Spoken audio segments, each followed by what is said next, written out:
Hello, welcome back to another episode of the Infinite Podcast, episode 115, which I haven't changed the ticket. I'll get to. Donte, how you doing? How's your week been? What have you been up to? There's some positive Xbox news happening this week, so this is good to see. How you feeling? Hey, I'm feeling great, man. I'm glad that it's Friday. It's been a long week in terms of work week, so I'm glad it's Friday. I get to actually relax and play some games. But I've been good, man. Happy that we got some nice positive news for a change to kind of talk about, even though there are those out there who would find the negative in everything. But outside of that, man, I'm life is good. I can't complain. Yeah, life is good-ish. Gruder, welcome back, man. It's been a while. How's your week's been? Yeah, thank you very much. It has been a while. Of course, we had that one show that you obviously had to cancel, and then I had my 2 weekends at work. But I'm back now, and it's awesome. Life's been really good. You know, I was sick at the start of the year, and I'm not. So it's just I feel fantastic. We've had like flood rain here for the last few days, and the sun's shining today, so it's really beautiful, and the weather's starting to cool off. So yeah, it's nice. I've been playing lots of games. I've been getting back into Diablo 4 because it's obviously on Game Pass now, and I didn't want to buy it twice so I can play it on my PC, but that's cool. I've been playing Jedi Survivor. I'm well into that now. That's really good game.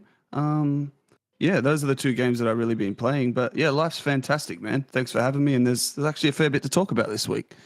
There is a bit to talk about, yeah, and most of it's all positive. Oh, damn, bumping into shit in this tiny little thing that I call a room. Umbra, how you doing? How's your week been? What have you been up to? I'm glad you asked. I have ascended, Riskit. I am no longer on this mortal coil that you guys call planet Earth. I have moved into, as you can hear from one of our panelists here, dismayed at my ascendance. I have moved into the upper echelons. There's nothing you can do. Like thumbs down. There's nothing you can do. You all have must to be stopped. You have to agree with me, Donte. Mute. No. You only see the resistance, Garuda, from these two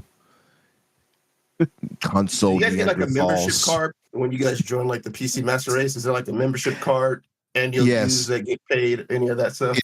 No, Indeed. what happens is you don't actually get a physical card, but certain parts of your body grow a couple of inches. You know what I mean? That's true. That's spicy meatball.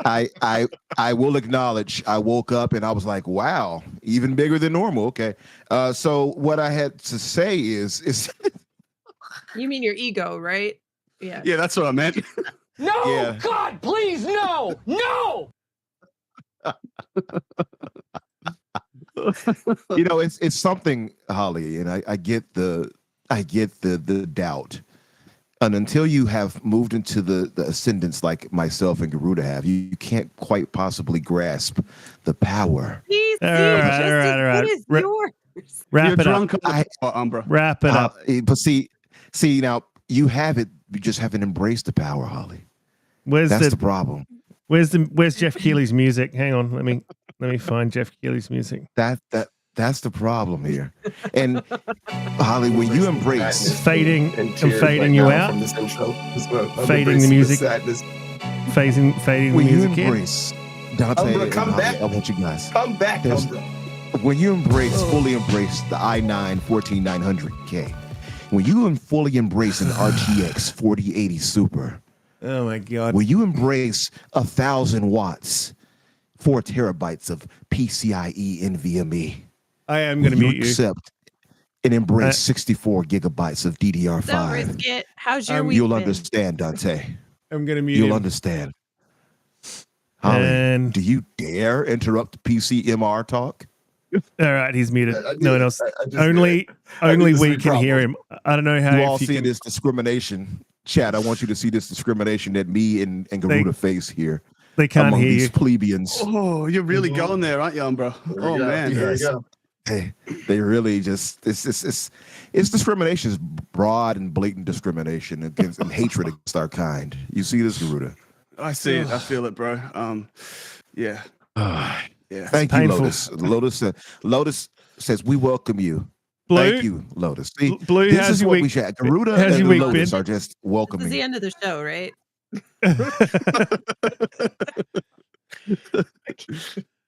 Oh my goodness. This has been some opening to the show. So Umbra got a Yeah. PC, if you guys haven't figured that out. But moving on. Blue, how's your week been? What have you been up to?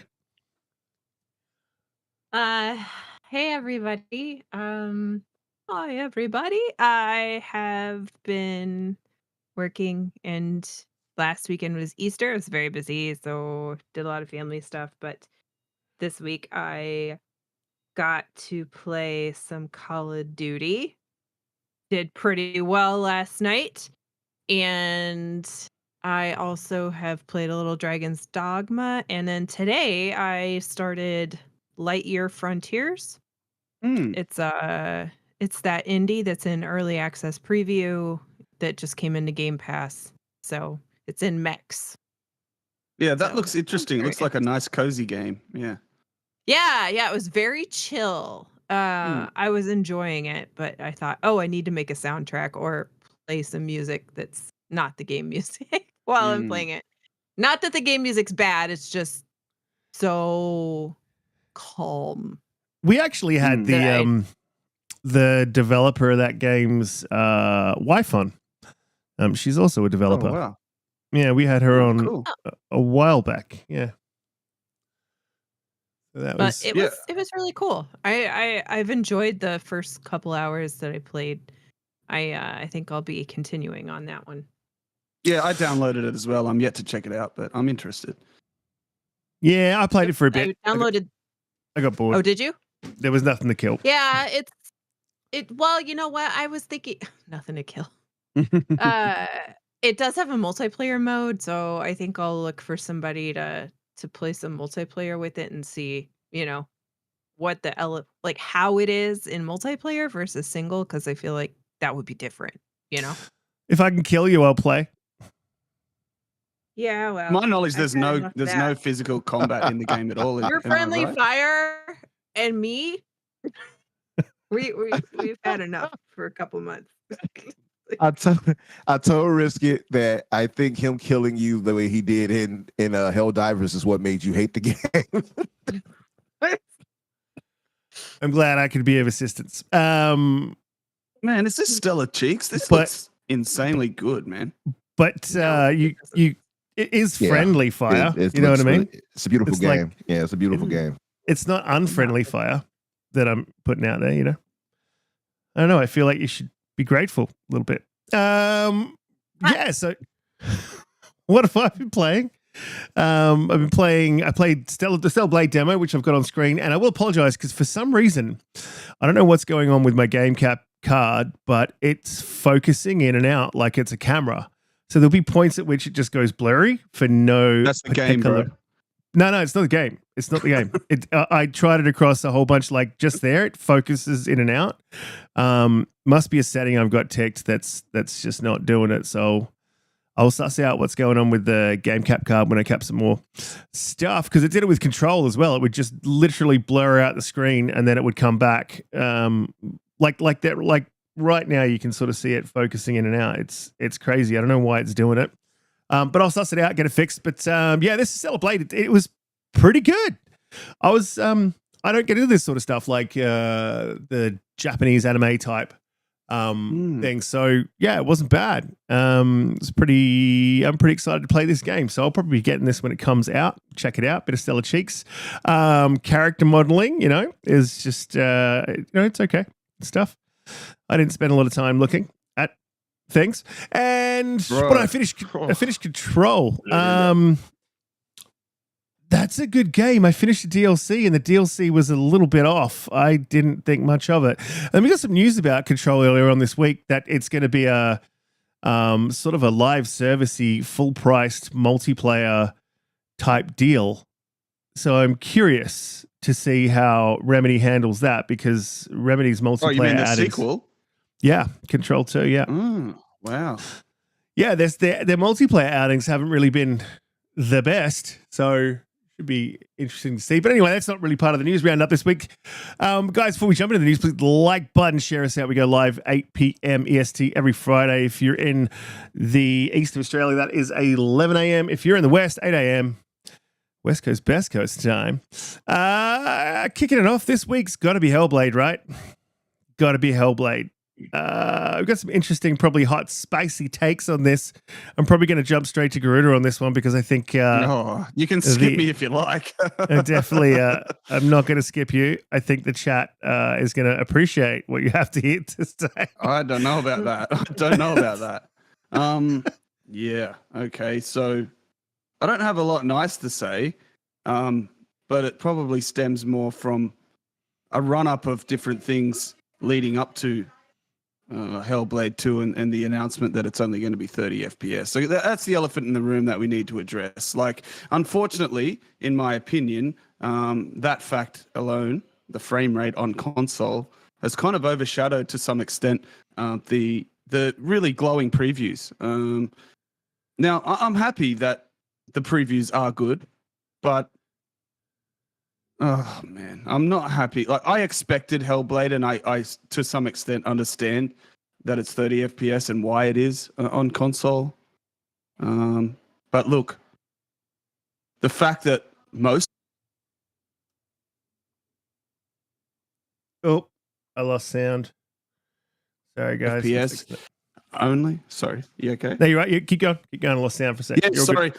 sorry. Yeah, most of Xbox's first-party games have only had a 30 FPS option at launch. I know Redfall eventually got 60, but I mean, come on, there's no universe where that game should have been 30 FPS on a Series X. I mean, even Starfield, the ROG Ally is running at 60 FPS. Like Boxenberger put up a thing the other day about it running at a locked 60 in most parts, and the Series X is not. And then now we have Hellblade 2, which was absolutely the showcase for the hardware from the very beginning, since before the console even launched. This game was supposed to be the showpiece for the Series X hardware. And then it comes out and, look, it very much is the cinematic 30 FPS. And I mean, if all those other games and all the bullshit leading up to this wasn't what it was, I think you could let Hellblade 2 pass on this one. But I think it's just for me, it's the straw that broke the camel's back as far as Xbox goes with the You performance. already had the straw. You already had the straw. You had the straw with Starfield. No, you don't get but I mean, no more straws. yeah, that's true. But I don't. This one's just really, I don't trust anything.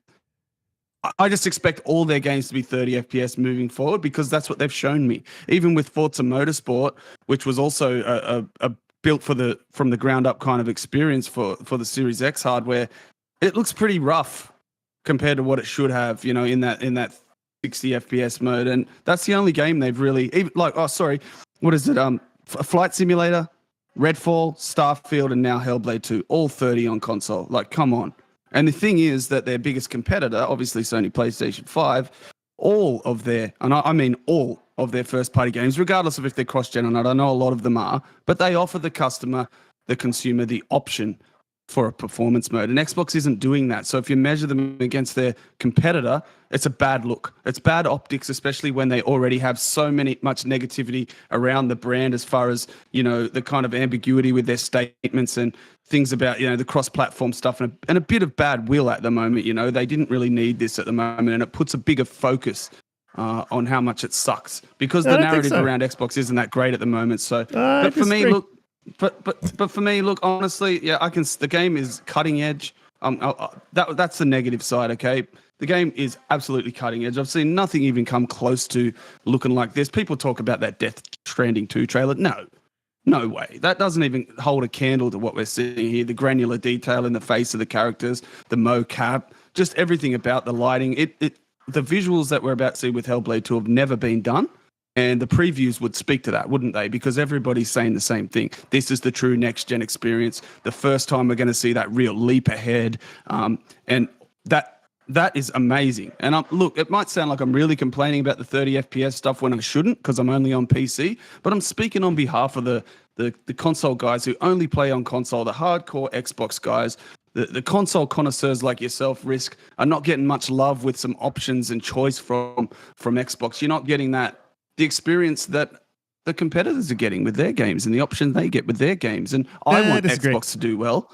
I want the console guys to have the options that everybody else has, and I want to see the console have more focus. And we're not really getting that at the moment, and it's a bit of a joke, really, this whole world's most powerful console thing, because in the real world, it's not stacking up at the moment, and that's frustrated me to no end. You know, it really, really frustrated me, even though it doesn't affect me directly. At heart, I'm still an Xbox guy. And this exact scenario, what we're seeing with this no performance options bullshit, is the reason why I moved away from console last year in the first place, right? And it's still happening, and it's going to continue to happen.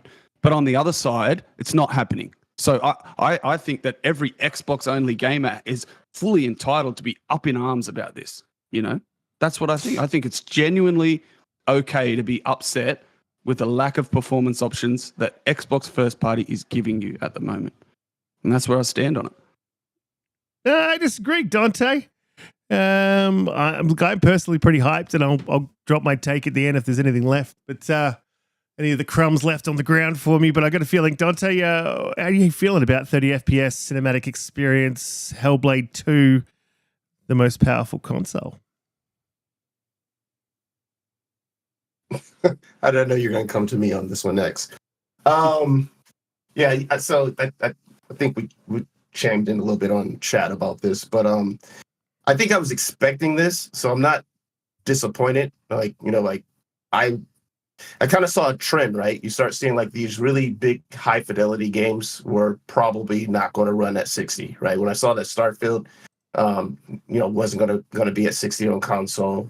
Even games like Jedi Survivor wasn't really doing 60 on the new consoles. They're at 30 FPS, I believe, for that as well.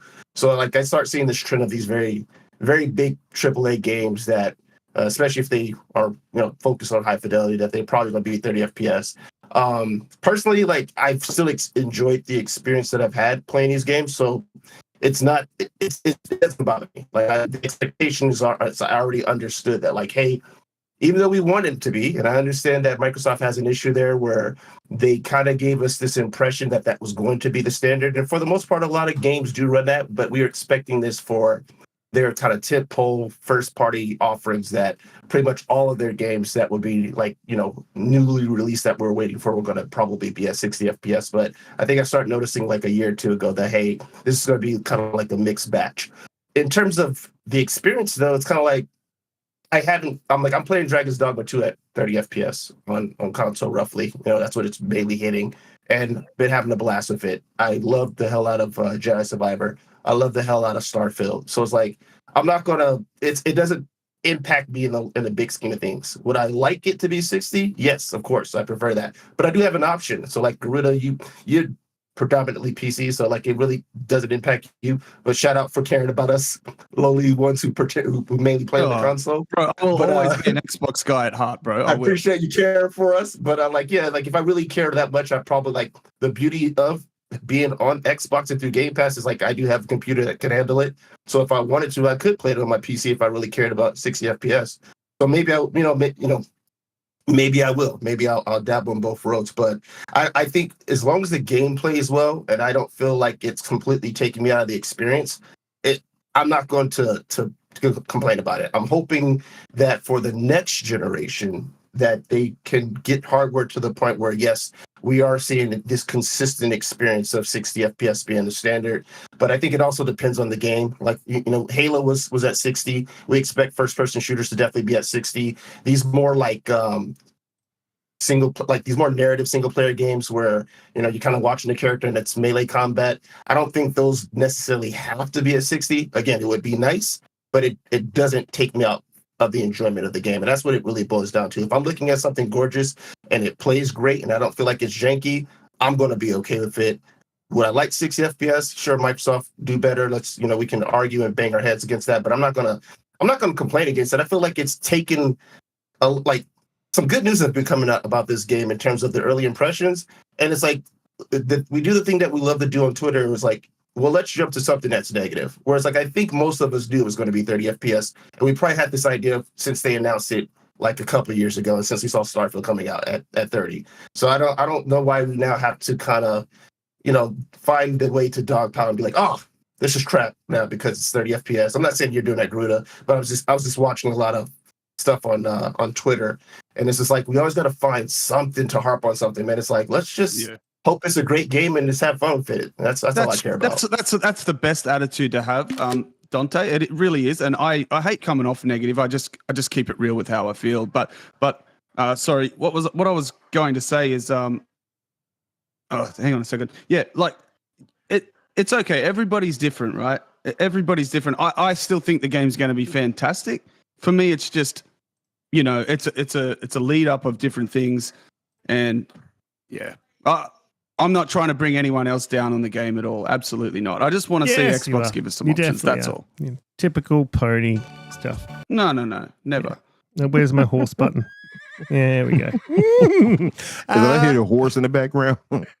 I heard a horse. Gruda just cares, man. I see, and I do care, man. Keep shouting for it, man, because you're right. It should be the kind of the standard going forward. So you need those voices to kind of be like, not everybody's going to be cool with that. I completely get it. There should be an option, and if you're going to have the world's most powerful console, well, then you kind of gave us this idea early when you were talking about the Series X that 60 FPS was going to be kind of the standard for most games. So I think we're just expecting to see that, especially for first-party games. So I'm not mad at you for how you feel. I'm just like in the world of negativity right now, I'm just like, I just want to play great games. And as long as I'm having fun, if it looks and performs well, that's all I care about right now. I love that, bro. I love that. That's good, man.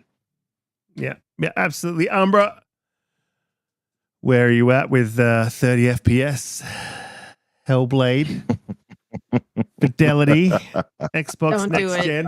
Don't do it. I already know what he's going to say. She knows because she's part of this race now. If you're about to start this PC Master Race stuff, I'm sorry, Donte. I'm sorry. I apologize. Dude, anybody's interested in replacing Umbra on the panel. In the chat. Hold on, Gray. What'd you say? He blames UE5. We'll be right back. Music on. We'll be right back. After these messages, we'll be right back. See, Gray, I'm going to add you to the list, and I don't appreciate this slander of UE5. Listen, UE5 is really just ushering everybody into, in my honest opinion, PC. It's just telling us it's that time. That if you really, really care about performance, like myself and like Aruda, this is not the PC show. I'm trying not to get it to. I'm trying to give a real take. I'm just saying, if you all really, really care about performance, like we do, UE5 is kind of ushering us into that direction, saying, "Hey, you might have to get yourself a decent PC."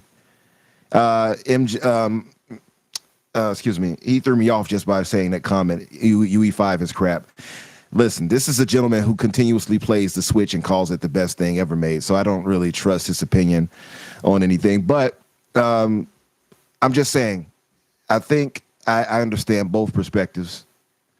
It doesn't really bother me one way or another. Even if I was to be confined to the Series X and S as far as 30 frames per second, I'm not anymore, of course. But if I was, Donte. Why is that, Umbra? Why are you not confined? Tell us. I need to know one more time. Why you're not confined. I'm so glad you asked. Thank you. I had recently got myself an i9 14900K enabled RTX. I said GTX at one point. RTX. That's crazy. That's crazy. RTX 4080 Super. Thank you. I'm so glad you acknowledged. But yeah, I don't want to go into that too much. You guys embarrassing me, Donte. Come on. I want to talk about games. I just want to talk about games, Donte. I would say though, if I was shackled by the console, as Riskit the last console purist is, then I would be possibly upset. But at the same time, I think you have to understand there's a give and take with these things, especially with what we want to see. We're getting the UE5 to give us the next gen visuals. We're just not getting performance with it. And I think it's a sacrifice you're going to have to be ready to accept.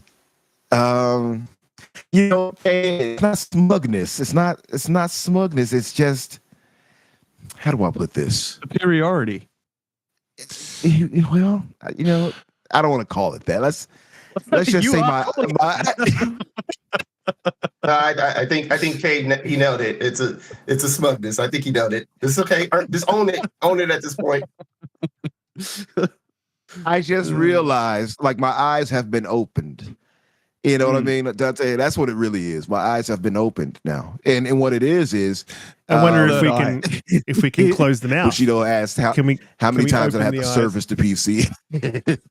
Fortunately, none just yet, as it's new. I'm pretty sure I'm going to have some struggles that I won't mention because I'll be busy trying to, lord it over you guys. But no, really though, it comes down to this. I think it's just something you're going to have to accept, and I think I've come to that acceptance, and this is why I moved to get this PC for games just like this, so that if I want to get the high performance and visuals, I'll have that option. It's that we're going to have a trade-off. We're not going to exactly Lotus do it big. See, Lotus gets it. Holly, Lotus gets it. Why don't you anyway? Just saying, like, it's something you have to come to accept. It didn't even bother me when they said it. I knew. I'm pretty sure most of us, if you were being honest, you had to know that it was going to be 30 frames per second. I think we knew. We said this actually before. We knew. So it wasn't some surprise to me. And I think because of that, it's partly why I was like, okay, I got to get myself a high-end PC for things like this, for future games and such. Like, I already knew. No Diddy, exactly, Bushido. We already knew that we were going to get these types of performance things, and I want to say issues because that's not what it is. They prioritize. UE5 is a monster that demands such the way if you're going to program it visually the way it is, it's just not going to give you the performance. So it is what it is. I think you'll still get your great experience from it, even on console. Like, you see the reviews and the previews rather, and they're very shining and positive. So I don't think even if you're on console, this should be a bother to you if you come to accept a cinematic 30 frames per second. And if you really, really want and care for performance enough, then you will upgrade to a PC. It is what it is. Just accept the limitations of the console, and that's what I've come to accept. So even if I decide later to play it on this or any other game, I will have accepted in my mind 30 frames per second at max for some of these high-end visual games. It just is what it is. And I know some people, like Bushido did mention, like, why don't they go for a standard of like 1440K and 60 frames per second, or like 1080, right? I would also be for that. I agree with you. Like, that's some things they could do. But I don't know if that's in their vision. And I also don't know, because I'm believing a lot of these games are upscaled anyway from 4K, true 4K, right? I don't know if it matters for this game based upon what they said for the combat. Like, a lot of it for what we've been seeing in the kind of previews is like a lot of more like one-on-one encounters and stuff like that. So it's not like a bunch of chaotic stuff that's happening where I feel that it really warranted them saying, make sure we get a 60 FPS mode for Xbox. They're probably just saying that, like, hey, you're really, really going for fidelity. If that's what you're going to do, let's make sure we give a consistent, smooth experience, and just go for whatever your vision is in that regard, at least on console. And I think that's why we're not seeing a 60 FPS, at least right now, for Hellblade. Yeah, that's right. That's why I think Hellblade is probably the most understandable 30 FPS game from Xbox up to this point. It's just that we've had such a roll on of them. The one that's difficult to swallow for me is when you see Starfield running at 60 FPS on a ROG Ally. It's like, bruh, come on. Yeah. Like, that actually upset me a little bit. I'm like, how come I can get this on this lowly ROG on my Series X, which is more powerful? I didn't get that either. And the other thing is, just quickly, is the other reason why there's such a backlash against 30 FPS across the board on the PlayStation and Xbox side is we had 2 or 3 years of last generation games running at 4K 60 FPS, and we all got spoiled. Right, it was fantastic. We had the Ghost of Tsushimas, we had the Gears of War 5s running at 4K 60 and 120 because they were all previous generation PlayStation 4 and Xbox One games running on newer hardware. So we all got used to 60, we all got used to 4K, and then the current generation games come that actually start to utilize the technology in the box, and then it's like, oh shit, there's no overhead left for performance, and it's just. You know, it is what it is, man. Like it's the consoles have gotten old, and the games and the devs are starting to use that hardware. That's what you got. If you don't want 30, you have to go to PC. Unfortunately, No, you don't. Holly, what do you think about 30 FPS Hellblade 2? I personally love it. I'll give my take after. What are you thinking, Holly? Where are you at with this? Like you guys said, I feel like this was a known entity for a very long time now. So I'm kind of like, when I saw this pop up, I thought, well, we're having this conversation again. Like, I just thought, really, why is this popping up again? We already knew this, but for me personally, I don't get as upset as other people do about 30 FPS. Like Donte said, I'm also playing Dragon's Dogma at 30, and it's totally fine. I mean, there are times when I'm kind of like, oof, but it doesn't affect me. I think some people have said that they have some like issues physically, right, with 30 FPS sometimes, maybe a little motion sickness or something. I've never had anything like that, so it's not as critical to me. But you know, I also feel like this 30 versus 60 conversation heads into, you know, hardcore gamer only territory as well. This is not a casual gamer problem. At least I don't think it is. Most of them don't care. They might look at something and be like, huh, why does this look like this? But they won't know that it's because of the frame rate, right? Like, I don't think people really think about that or know that's a thing when they just turn their Xbox on every, couple weeks and want to play something. I thought Hellblade looked absolutely gorgeous, and I think it's just about the best looking game we've ever seen. So I am excited to play it. The 4K on it was stunning, I thought. But, at the end of the day, we won't really know if the 30 is an issue until May 21st when we get to play it. That's right. Riskit. Yes. I've been this whole time I've been listening to this PC bullshit. I've been putting together a list. And shout out Riskit, to our. Tell us why 30 is king. We'll shout out to slow-mo backslap because he gave me a little bit of inspiration. He's changed his name to I Don't Have These Issues on PC. And yes, you do. Let me give you a small, massive, large list of games where you have these issues. Jedi Survivor, Wu Long, Immortals of Avium, Wild Hearts, City Skylines, Last of Us, Gotham Knights, Callisto Protocol, Saints Row, Steel Rising, Atomic Heart, Battlefield 2042, Marvel's Avengers. I could continue to go on, but I won't because you guys will get bored. But my point here is, quite often, those on the PC have these issues and or worse. So you may get extra frames here and there, or maybe you get extra frames a lot. But to get there, sometimes it takes a lot longer. So if you're like Garuda and you don't care about playing a game that's 6 years old, you just wait for it to be good. That's cool for you. For me, I'm one of those guys that gets FOMO. So as soon as the next thing drops, I'm on it. Like, that's just me. I've always been like that. Now, I have publicly said that 60 is a preferable or I prefer 60, but like it's not essential for me. Like it's essential on games that are first person shooters. So Redfall was essential. I was pretty vocal about that. Like, you can't have a first person shooter that's not 60. That's nuts, and there was no reason for that game to not be 60. This game, there is plenty of reasons. You just need to look at this game to understand why this game is not at 60. They've put their development weight behind graphical fidelity, behind detail, behind telling a story. And do I buy into that? You know, we wanted to do this cinematic. I don't really buy that bullshit. I don't. But they did have to make a choice, right? So in regards to the fact that he made a choice, and his choice was like, I want to put everything I got into how this game looks, and I'm willing to sacrifice, you know, some frame rate to get there. I get that. I'm cool with that decision. I think it makes sense for this game. I don't think you need it to be 60.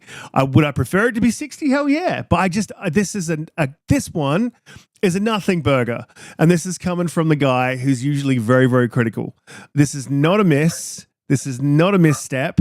This is them beginning. To me, this is positive, man. If you guys saw those reviews, if you guys saw, and we talk about the Xbox tax all the time, and you listen to the way that these reviewers or early previewers were talking about this game, I didn't see any sense of negativity at all. I mean, at all. There was nothing in there. The only negative thing I heard, or the thing that could be misconstrued as negative, was if you didn't like the last game and that wasn't your thing, then this is not going to be your thing. That's not a negative for me because I love the last game. So I'm like, fuck yeah, give me more of that. And the combat's improved, fidelity's improved, visuals are improved. It's more of there's more companions in it. There's more of an outside story as opposed to it being internal. So I'm really excited for this, man. When I turned on Twitter the other day and I'm like, are we fucking doing this again? Didn't we just do this? Dragon's Dogma just dropped like a week ago. We've already had this conversation. Why are we having this conversation again? I mean, Dragon's Dogma I understand as well. Look at the size of that game, the things you can do in it. I get it. And I absolutely can agree with, like, yes, we were promised a whole bunch of stuff, but we're at a point in this gen where like they want to use UE5 to its full potential, and it's a heavy engine, so it's taxing on systems. You know, you could talk about lots of things, like maybe they didn't see this coming, both PlayStation and Series X. And it's just one other thing I'll just dispel. An extra 10% of CPU performance is probably not going to give you 60 on this game. Like, not this game. On other games, if it was on a PS5 Pro, on other games I could see that it could. I mean, I don't know what's in the pisser. What's that thing? The AI upscaling. I don't know what they're doing with that, but like, I cannot see this game running at 60 even on the PS5 Pro. So that shit's out the window too. But I was pretty excited, man. This is like it's disheartening, like, because I've been fairly negative recently. But when some positive news comes out, it's disheartening to see like a bunch of fake outrage, which is what it is. Fake outrage about. I'm not saying that Garuda's got fake outrage. That's 110% genuine, as misguided and completely wrong as it is. No, I'm kidding. You feel how you feel. But like, yeah, it's just disappointing that we're having this conversation instead of like, how good is this? And I appreciate a lot of the guys in the community who are out there saying, like, look at this game, it is amazing. Look, I can't wait. If this is the beginning of their cadence, this is what I've been saying for a long time, and I think a lot of people have pushed back on this and want to argue with me and disagree with me. But like, this game is a system seller, and you know it when you see it. Like, and Xbox has really had no system sellers. Halo would have been, but they made a misstep before releasing it, and then multiple missteps after that put a stink on that game. That is unfortunate because now it's fucking amazing, and it was pretty good when it was released. Like, I loved it when it released, but it just was shy of content. It just missing content at release. Yeah, so all the content that's there now added at the beginning have been, you know. Exactly, but I've been saying, like, if this is the beginning of their cadence, then fuck yes, I'm back on board. I was never off board, but I was just being critical. But I am back on board. If they release this, they come with Avowed, you know, then they come with, I don't know, Indiana Jones. They give us you know, there's something else I wanted to sort of discuss, but I don't know. I want to suggest might happen. about that June showcase. We'll get to that in a minute. But yeah, look, guys, be positive about this. This is fucking great. Like, we've been hearing about this game since 2019. We finally got it coming down the pipe. If it's 30 FPS, who gives a fuck? The game is like, how many games have you played at 30 FPS that have been almost fucking game of the years? Like Red Dead Redemption was at 30 FPS. It didn't affect my experience. It was a boring ass game. Don't everyone attack me. It was. Gameplay was shit. What's the slander? What is the slander? Are you What is the slander? talking about Red Dead 2? Just kind of go out, or Yeah, the animations and the slow movement and the What is crappy this aiming slander? and combat. Oh Oh my my It's god! like my Hold up top- though. top. I love that game though still because everything else carried it for me. It was Oh, yeah, amazing. I mean, but the, like, the for combat God's and sakes. the animations. When it got cold, the horse's ball shrank. Like it was boring in parts, but like the game was fucking amazing. I mean, objectively, It was like a game of the objectively generation. amazing. Yeah, Technically a masterpiece. I'm now walking it back. I was about to send strongly worded tweets to No, you no, guys no. inbox. Yes. No, it Delete, was a delete. masterpiece, but just I didn't Delete, like the delete. walking slow in camp and you trip over a rock and fall on your face and the slow animations. If they just made it a little bit more like fun, it would have been perfect. Anyway, It wasn't that. It was the feeding. Like you had to feed your eat stuff, and I was like, I don't want to fucking do this, man. I just want to shoot some people and chase them down, like on a horse, yeehaw, that sort of stuff. Then go play COD. best protagonist ever though, Arthur Morgan. Yeah, Yes. ever. Oh yeah, I mean, Lotus Spree in the chat's like, I had not even heard of Xbox. And one day I saw Forza Horizon 3 playing and it was a whole package. Yeah, like absolutely. I mean, that was another banger that they released. But Forza's just like a racing game, even if it's an arcade racing game, as good as that was, because I never played Forza until Forza Horizon 5. And that game dragged me in. I was in that game for months. Like I was loving that game. Like it was my go-to for like a long time. And I always keep coming back to it. I didn't uninstall it until fairly recently. It takes up a lot of room, and like, but as good as a game as that is, it's hard to sell a racing game to with a console. You know what I mean? Like it's even even if there's the terrible racing game Gran Turismo over on PlayStation, like that's not a system seller. There's system sellers, and look, I guess I'm gonna like they are these big cinematic experiences. They don't have to be third person over the shoulder. Like have a companion, go to bow and arrow, someone with daddy issues, whatever story. It doesn't have to be that, but like it does need to be, you need to have a sort of, when there's a big blockbuster that drops at the cinemas, right? Because that's a big blockbuster. I can't describe it. Maybe someone can, but like, when you see it, right? And with games, when you play it. And I think Hellblade is that. Hellblade is that big system selling game, and I'm hyped for it, and I don't give a fuck about 30 FPS. And if you get a PC and you're playing it at 60, man, I want to speak to you for like at least 3 months. We got a Shots fired. I think that was directed at someone named Umbra. Not for sure. Can't confirm. I'm sorry. Was I summoned? Can you imagine if the game's a train wreck on PC and it doesn't work properly? Oh man. I'm returning this. I want all my money back. No, bro, it took Jedi Survivor like a year to be playable on PC. To be honest. Yeah. Well, to see that the beautiful thing is we have options, so I can just get it on my Xbox.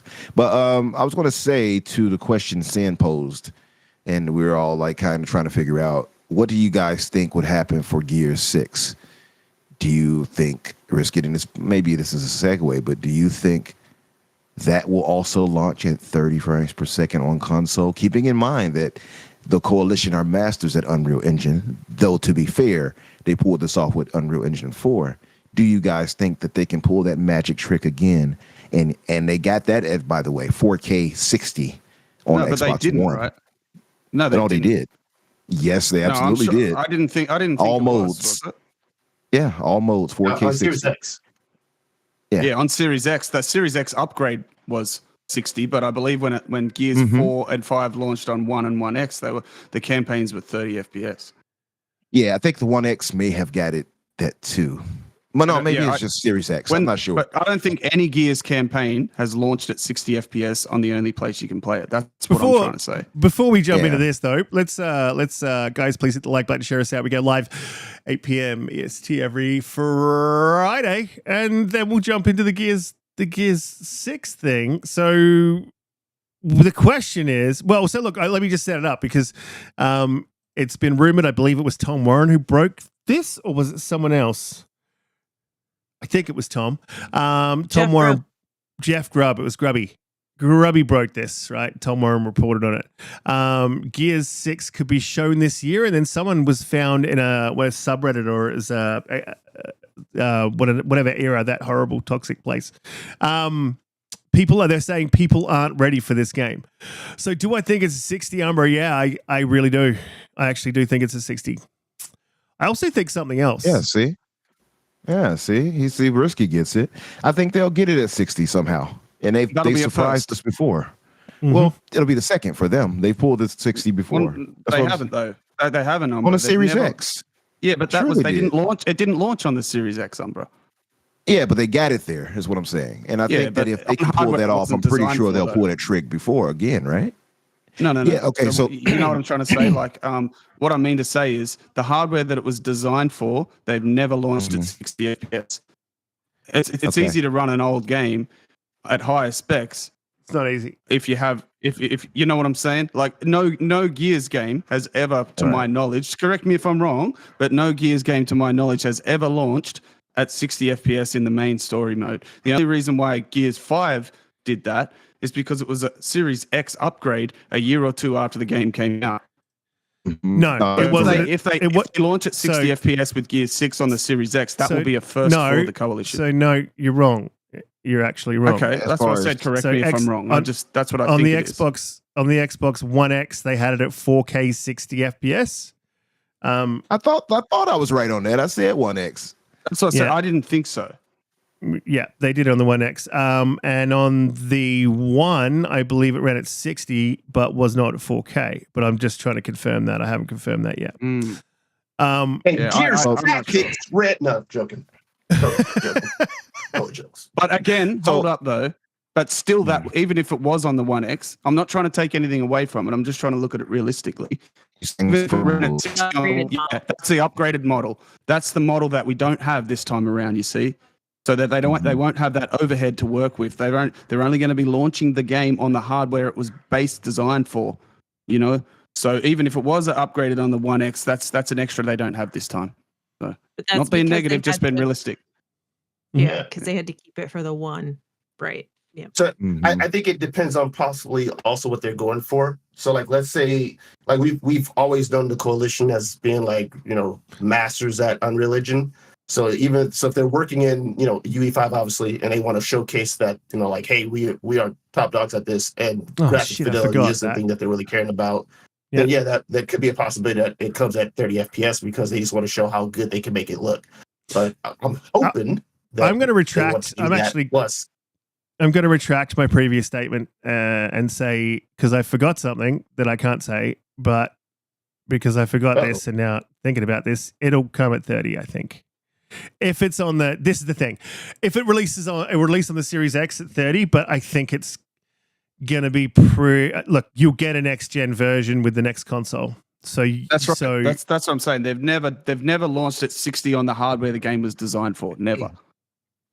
Yeah, they just the One X had it at 60, but the base console, no. I think though that says, and that's obviously the Xbox One was super underpowered compared to the Series X. Mm-hmm. I feel like the magic that the coalition has with and they'll figure out a way to get it at 60. Typically, but I mean, even if they don't, though, just to say, and maybe it'll be the case, like somebody pointed out, I'm not sure who, but maybe the multiplayer will be 60, but campaign 30. Maybe that'll be the compromise, right? So I think they'll find a way somehow to pull off some magic again. If anybody can do it, I believe they can. Somebody asked too, I think it was Sin, he pointed out that the demo for the Matrix was at 30, which is correct. And that was on Series X. Mm-hmm. Yeah, you're right. Sometimes it dips, I think, to 24 and stuff like that. But like, you got to admit too that was incredibly impressive tech, like that we saw that demo. So like, I don't think Gears will be that expansive as that was for that demo. Like for, you know, as far as reaching as that New York-esque like place was, but it depends on how they approach it too, right? It's game design that goes into it. So like if they go back more to a linear experience and it's less open and it's more confined, like the previous Gears, like 1 and such and 2, and maybe even 3 in some ways, then maybe they can get it to that. I think it all depends on how they approach it. I don't think they're gonna do that. I think Sounds We like have Riskit confirmation that all downsized. the Gears campaigns launched at 30, even on the One X. And the reason I remember that way is because I noticed I hadn't finished Gears 5 when I jumped to Series X. And when I jumped from 1X to Series X, I was like, wait, why does this game feel so good? Right? You know? So Wait, did you have the 1X? yeah, I had the 1X, and that's where I first started playing Gears 5, but I completed it on Series X, and it was like, wow, different, you know? And like But it you was said, 60 Umbra, frames though. But it was 60 on that 1X. no, it wasn't, though. It was only 60 in the multiplayer from my memory. Okay. And even I I'm think about to say, Donte and John Wolf in the chat have just confirmed the same thing. They all launched at 30, and the multiplayer was 60, but then only went to 60 in the campaign when it went to Series X. Yeah, so okay, that's so what you're I'm saying saying. on campaign it was at only 30. You're Mm. saying Yeah, Nope. yeah, and Okay. That is in incorrect. multiplayer they double the frame rate. That Got is you, incorrect. got you. That is literally incorrect. On the 1X, the campaign is 60 FPS. Look it up. It's 110%. John Wolf and Asante said different, but okay. Well, they're wrong. Mm. Sorry. Oh, y'all heard that? Hey, what up? What's up, Black Viking? In the Longhouse Gaming Shout out to the Podcast. Longhouse Shout out to you guys. We gonna fight tonight. We gonna fight today, boy. We gonna get you right, Garuda. I don't know why. Yeah, they look I don't know why your taps around here. we don't like you PC master racers around these parts. I don't know why we have the country bumpkin voice going on. I know, right? I love it, though. It's one of my Plus, favorites. you just joined the PC race. You are the person you're looking for. Fucking bunch of slack-jawed yokels. Hey, I got Donte. I got to play it off like Dave Chappelle on when he was. I know, right? Yeah, Clayton Bigsby up in here. right. All right. Damn, you gon' get. Yeah. So I'm run looking to it up 60. too. Get Yeah, them got britches turtles. off. Get them britches off. Squeal like a pig. Whee! What is going on? Okay, Dark I'm turn. sorry. This took a I'm dark sorry. turn. I apologize. Let's bring it back. Bring it back. Let's bring it back. I blame Holly. I blame Holly. Oh, for this. my God. Yeah. I Yeah, blame so- Holly. But yeah, I'm looking at it now. I'm looking it up, and it does say with Gears 5 for Xbox One X, we have taken an uncompromising approach by optimizing the game so that all game modes run at 4K 60. Yeah. Mhm. So That's not to say it listen, it's been a launched. while, but I It's thought I still- remembered it. It's Mhm. still, But it's still- yeah, exactly, Holly. It's still in the one. It was still in the Mm. Xbox One generation, and It it, was an launched. upgrade. You had to play on the one. So for them to play it on the X, they had infinitely better. 100%. They had 100%, better Holly. thought. They had better hardware, so it was easier for them to do that on the One X. And they don't And it have was that this time. it was probably 30 on the X, on the On the Xbox One. Yeah. It Yeah. was. Yeah, what that's- do you eat that's- five scenario. games that are out right now on console that are like heavy on graphic fidelity? Are any hitting 60 FPS? I'm going to say no. For Well, console? hang on, Except for that's not true. PlayStation 5. No, that's not true. And that's not true either. Like, people just such short memories, right? Playtale, the most recent one that came out, that didn't launch. Yeah, but it didn't launch at 60, bro. It didn't launch. And they at compromised 60. it really badly. No, they didn't compromise it that badly. It was actually pretty positive from Digital Foundry from memory, and so it wasn't compromised that badly. And they launched without a 60 mode, but they did put one in. And what does that tell you? That tells you that It's they just possible. need more time and resources to, which is what I mean. Harkening back to that old school dealer. I don't know if anyone remembers that guy. Remember that guy, dealer? Where the hell Yeah, is dealer? I miss Dealer, bro. But like, yes, I we mean, all he's miss been. Dealer. Yes. Shout out to Dealer. He was always And- banging and our that guys drum do like well. they just need more time, more resources. So, and it can be done. Who I has mean, more time and resources than Microsoft Studios? Ugh. Jeez, They're- man. but that's fair enough. that you can't use that argument. No, you can't use that argument. They're no different to any other studio. Like you don't budget a game to lose money. Like, oh, we're just going to give you unlimited money, spend whatever the fuck you want, take as long as you like, and we don't care if you make any money off it. Like, they're never going to do that. Like, when are they going to do that? Like, what business, even with infinite amount of money, well, they don't have infinite amount of money, but even if they did, what business that wants to grow and make money is going to do that? No business is going to do that.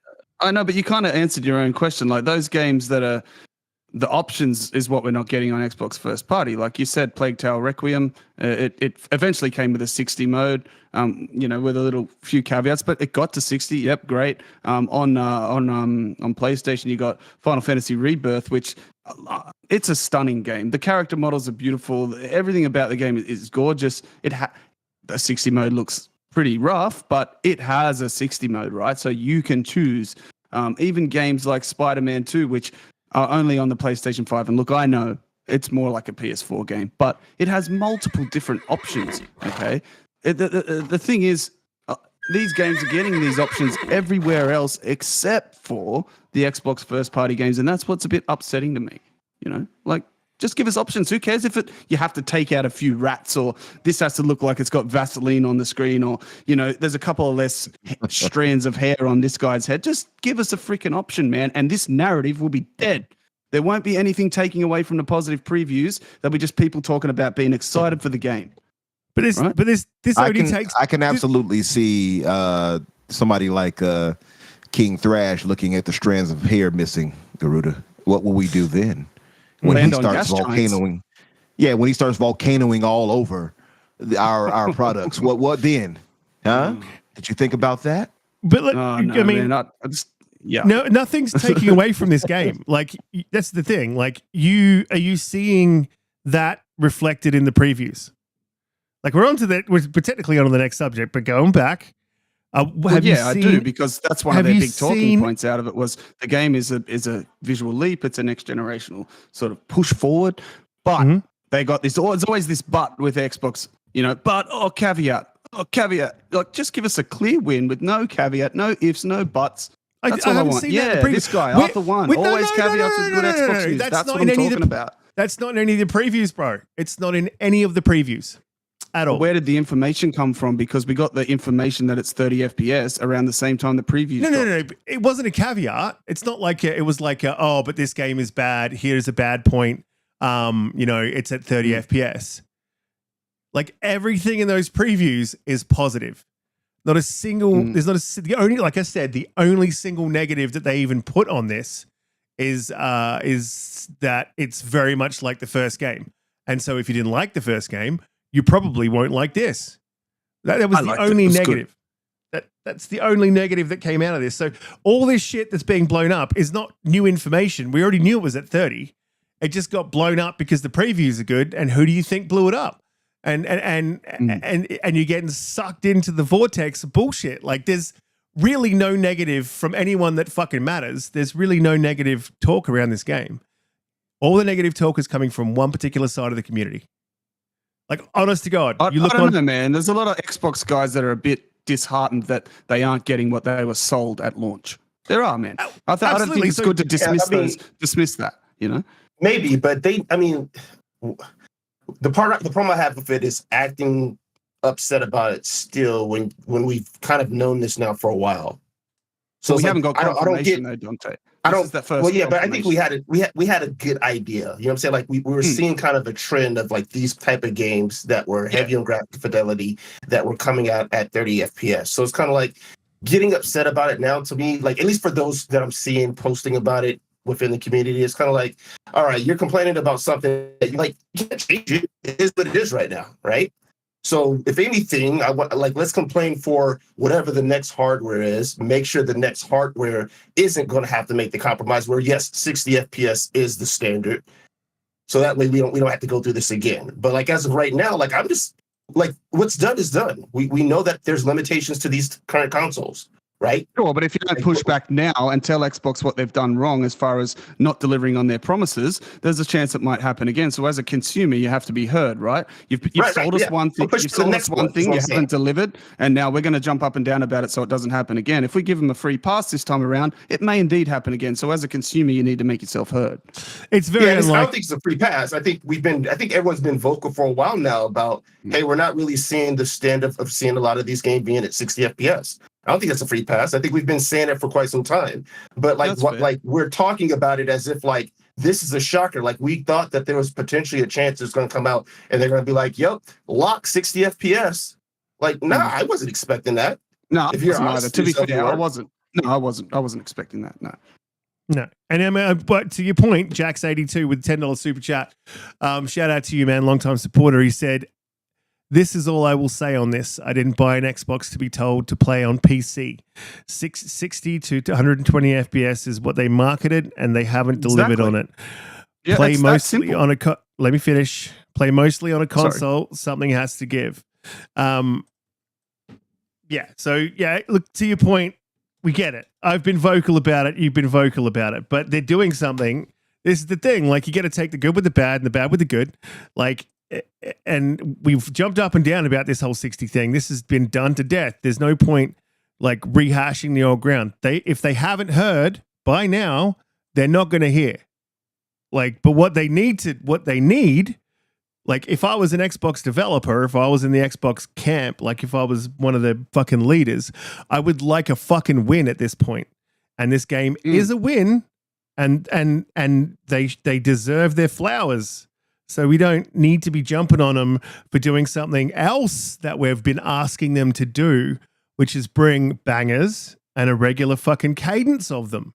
So if we keep you can't just keep feeding people shit sandwiches and expect them to be like changed. Like it's positive, negative, man. You got to give the criticism and you got to give the flowers. But at what point do you like look? There were things said about this generation of consoles and what they would and wouldn't do. But when you get to the end of the day, maybe they can't do it. So then you turn into the PCMI group that half of us are now, and like understand that when you spend $500 on a console, you're getting a console. If you want something that is going to be that increased fidelity, if it is not a compromise that you are willing to make, then it's going to become something where you have to either bend to what your standards are, or buy a PC. I mean, there is a certain point. That's fair. That's absolutely fair. But Xbox or anyone who's marketing a product, they need to not tell us this thing is a beast, this is what it's going to do, and then it doesn't do it. That's the issue. But it's also on the developers as well, right? True. Yeah, for sure. Especially for if your studio decides to say, yes, we're going to go ahead and build our game in something like Unreal Engine 5, right? Is it just bad luck that all of Xbox's games have done that? Yeah, when it's super, super taxing and demanding, even to where, some PCs can have issues with certain games. So it's kind of like that should have been done better. If you should have had a better expectation that, hey, these new engines were going to demand more, and these consoles at $500 aren't going to actually give us the 60 FPS. So I'm not disagreeing with anyone who has that take that they feel that we were marketed 60 FPS. I completely agree with you there.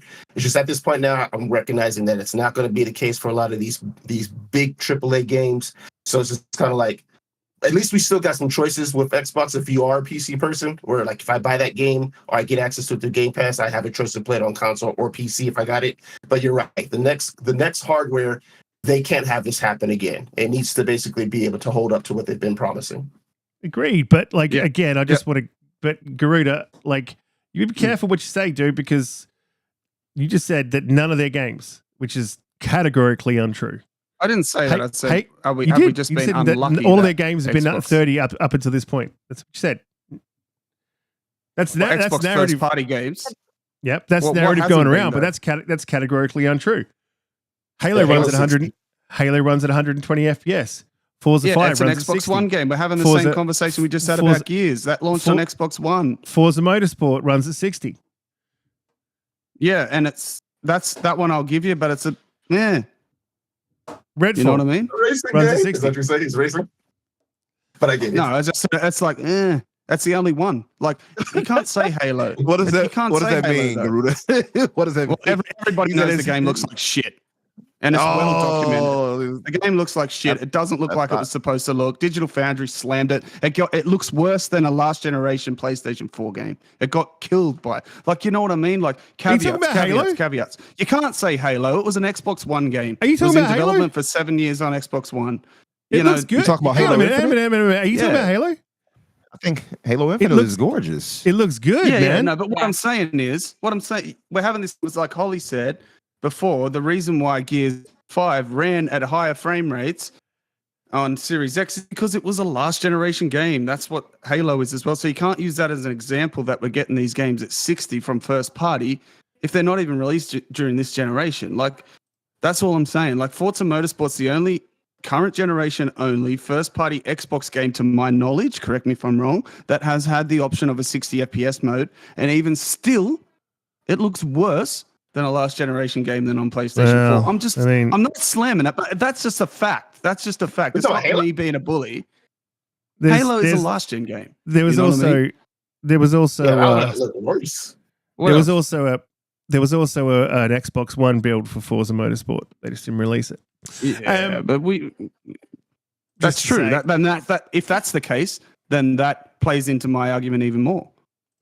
Yeah, but it's really good. There has to be an understanding about what your expectations are for a $500 console, and what we get is really fantastic. It is. You know, I agree, Holly. I agree. But what I expect is what they told me to expect, and I expect Well, what the and yes, and competition that's- offers. That's a different conversation. But what I like, Is it? we're here now. Well, it is, because like what you're saying, what you expected, what they marketed, true. That's a different conversation. We can have that conversation. But I'm just saying, in a bubble, in what we're looking at and what we're getting, do you see beautiful games on the console? 110%. Oh, sure. And how Of much? course, they've never been. like- They've never looked better. It's just a perspective of, for $500, look at what you're getting. Like, I agree. I agree let's with that. walk it back a little bit on the fact that, you know, there's this demand for something that, you know, you'd have to spend what, $2,000 to get a PC. You will to- never get to do- value like you get with a Series X if you try and build a PC. You'll never get that. All I'm saying is they told us we're getting one thing, we didn't get it. Their competitors are offering things in their first party games that Xbox is not doing. That's a Well, fact. no, they're That's all not, I'm saying. because A lot of those those games are competitors' available games are on also cross-gen. PS4. For Exactly. sure, but yeah. some of them aren't though too, Donte. You know, and Xbox can't say that themselves. You know. Yes, they can. Hold up. No. Hold up. Where? You just said it yourself that Forza Motorsport, the only current gen only game developed for the Series X that has a 60 FPS mode is Forza Motorsport. And even you just said, oh, it actually had an Xbox One build. So that takes credibility away from it right there. So where are they? We have 0 Xbox first party current gen only titles that offer a 60 FPS option. On the other side, you have 0 PlayStation 5 current gen only games that don't offer a 60 FPS mode. And I know that there's little differences in the games as far as their technical, demand and everything like that, but they're just a fact. You have a night and day difference between what the two different competitors are offering their consumers. That's why people are upset. I'm not trying to shit on Xbox. I want them to be better, but I'm just giving you the facts. That's all it is. And that's why people are upset. Like, I think it just goes to the point of what I was saying before, is that you just have to, at a point, you have to realize the limitations of You do. console. yeah. And I do. yeah. I have done that. But Mhm. this is why people are upset. That's all I'm saying. I Yeah. can't And agree with the facts. And the thing is, like, since I've come to that conclusion now, it's like I'm not upset by it or anything. And they did promise us things that they didn't quite deliver on yet, right? We didn't get all the tools, at least they haven't worked them all in and all these other things. But I have come to that point where I'm not mad about it. I just accept it what it is. And it's some things they just can't deliver on technically, for the price point that they're hitting for. So it is what it is. I think maybe that opens up, some type of idea in the future where maybe the next gen after this or after that, they can start going in a different direction on how they deliver consoles to us with higher end SKUs and things like that. Maybe go into that kind of PC-esque, fall PC-esque thing where they give us an even higher model, of the Pro variety, right? At launch, where we can get all these things. Maybe that's the way they have to go. I don't know. Yeah.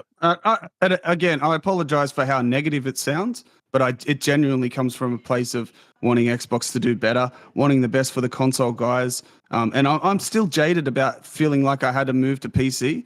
And, I want them to do better. I want them to at least offer what their competitor offers. And again, I'm not going to kick Xbox while they're down, but I'll tell them the facts, and I just want them to do better. That's all.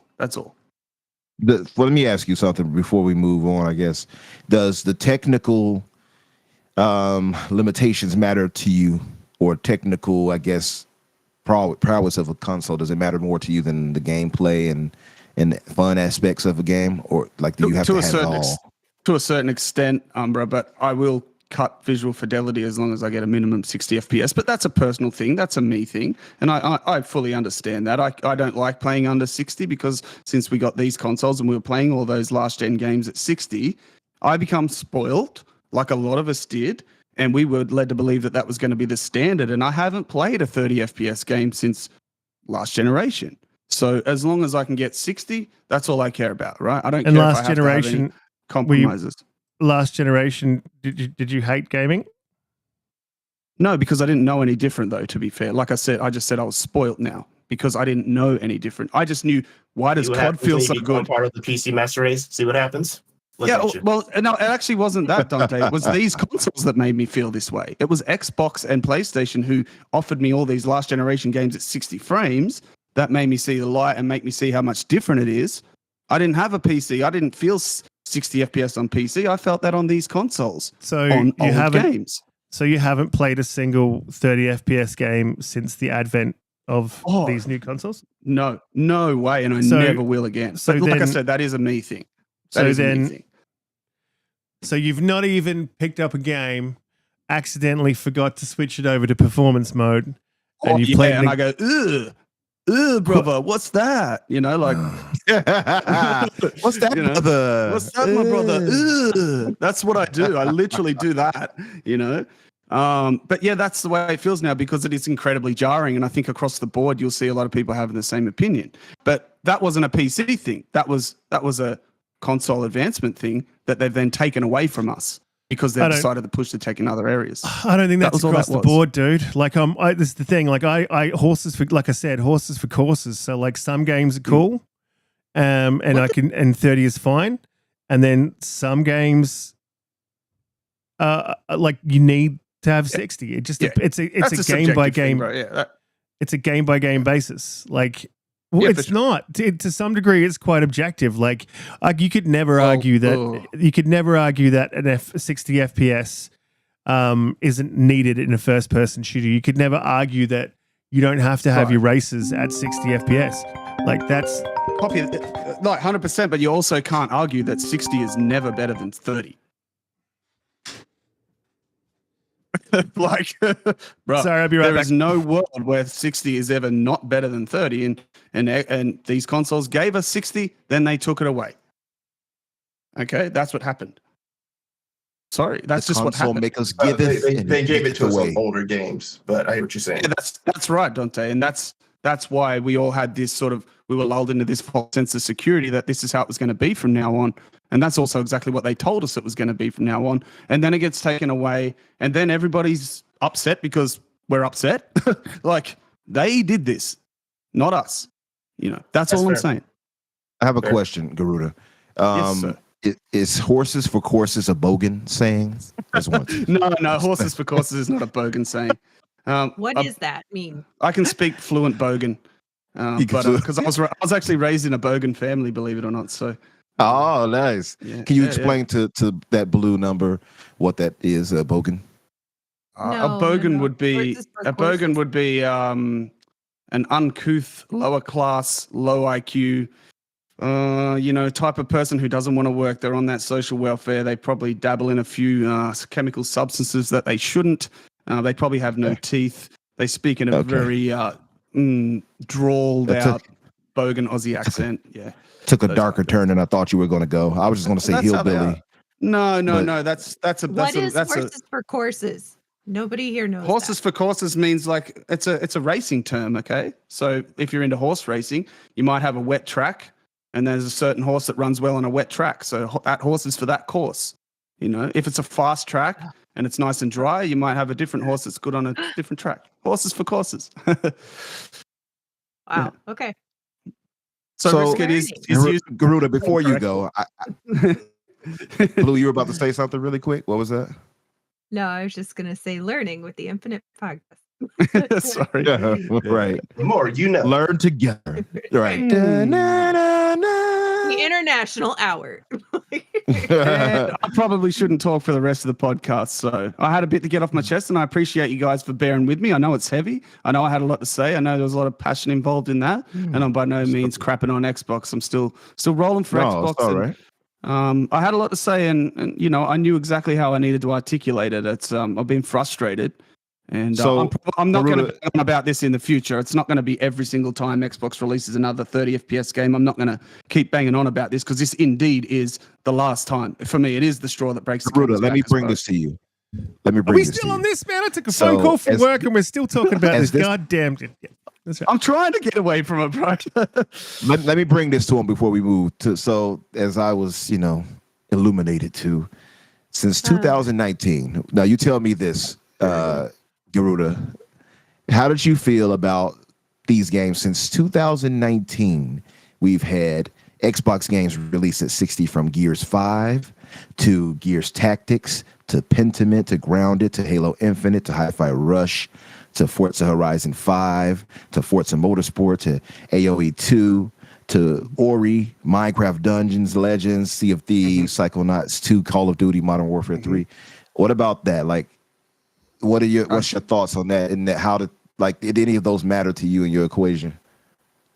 Yeah, that's fantastic. But like we've covered, all of those games, with the exception of Forza Motorsport, which, like Riskit said, also had an Xbox One build, were all last generation games running on current generation hardware, which is why the performance. But that's for the most part. That's for the most part what the competitor's doing. For the most part, like your big bangers, for the most part, but not all. Okay, I can give you some examples off the top of my head how they're not doing that. But it's for the same. It's this again. Same with Xbox.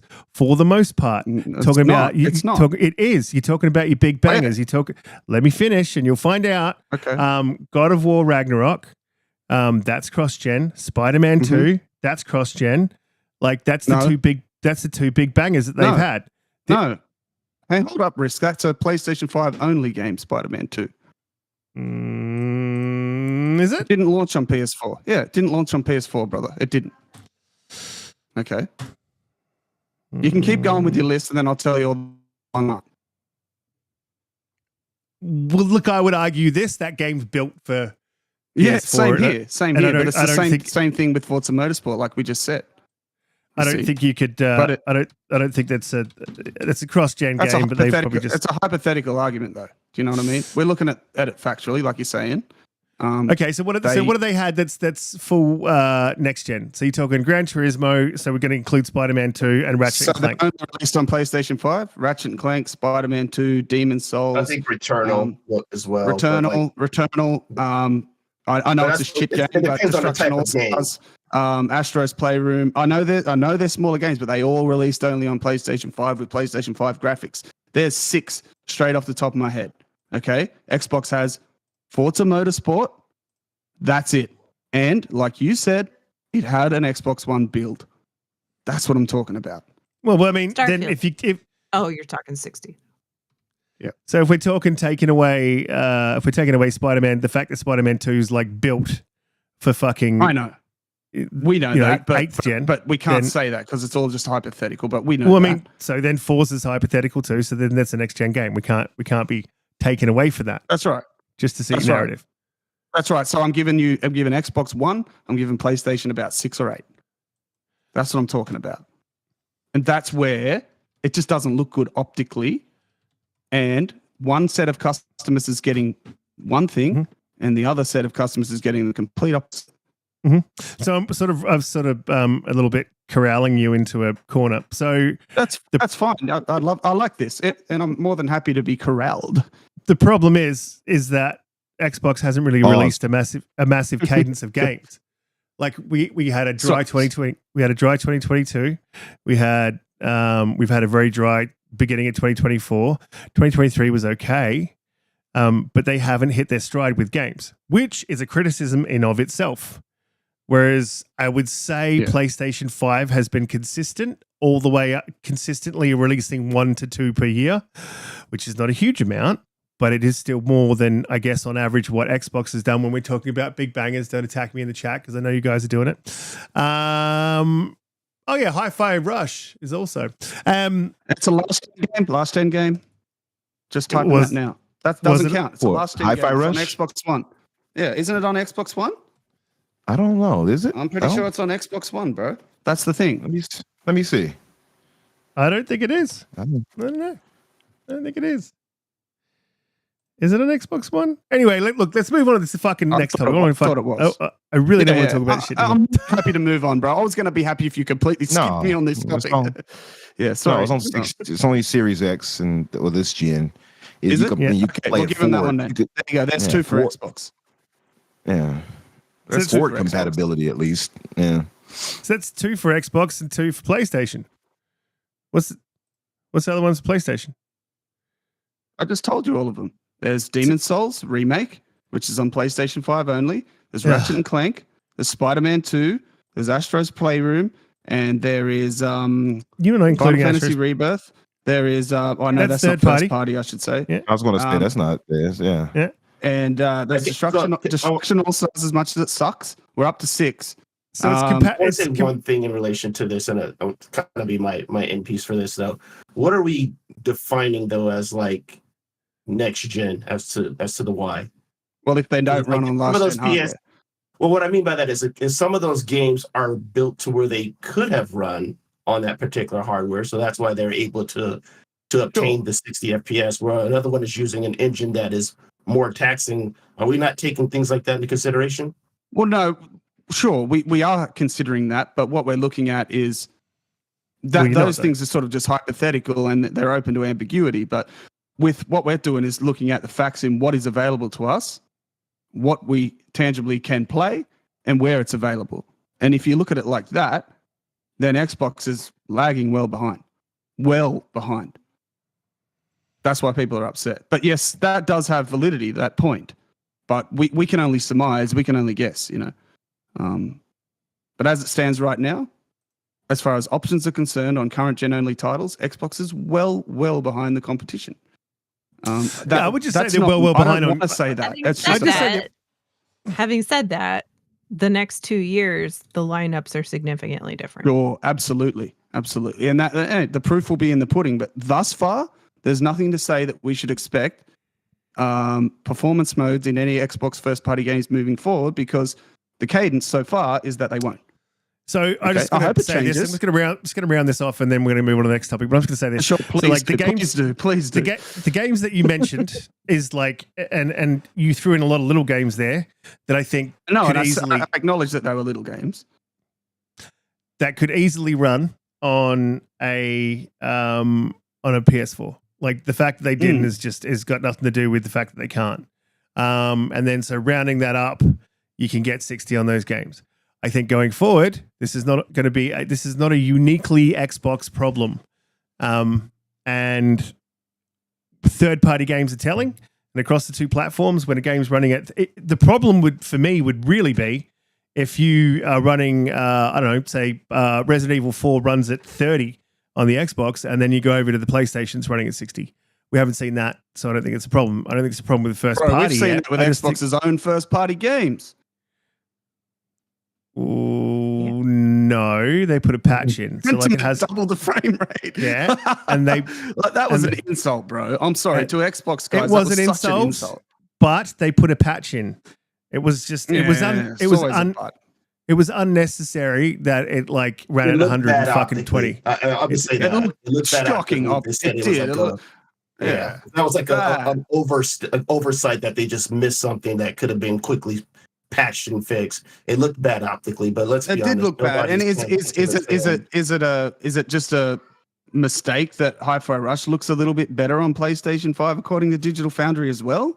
That's another massive slap in the face to the Xbox console guys, man. Like, come on. Well, wait. Come on. Then no, it's not. It's not. It's just the fuck. You got to read the whole story, bruv, not just the headline. Like I'm just looking at the two side-by-side images, and it looks nicer on PlayStation 5. Yeah, that's all I looked at. Can you see I'll it be on the honest. PC? Can you see it on the PC? Because it looks exactly the same on the Series X as it does on the PC. I know.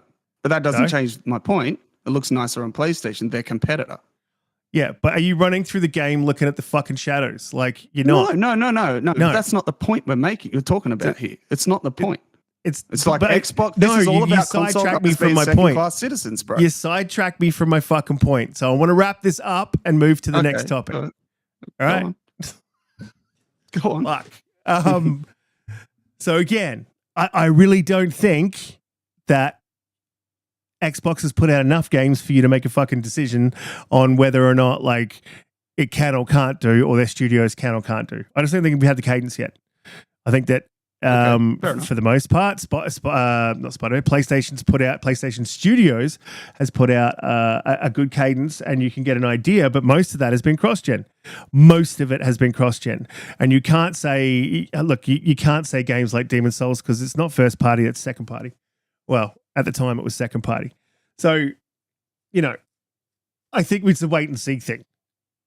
All right, 30 on Hellblade is not egregious. If you don't like it, you've got a PC. I agree with that. It's not, but it's just a cherry on top sort of thing. Yeah, let's move on to some more positive topics. That'd be lovely, please. Going back to the June showcase, I think so. It would be pretty silly.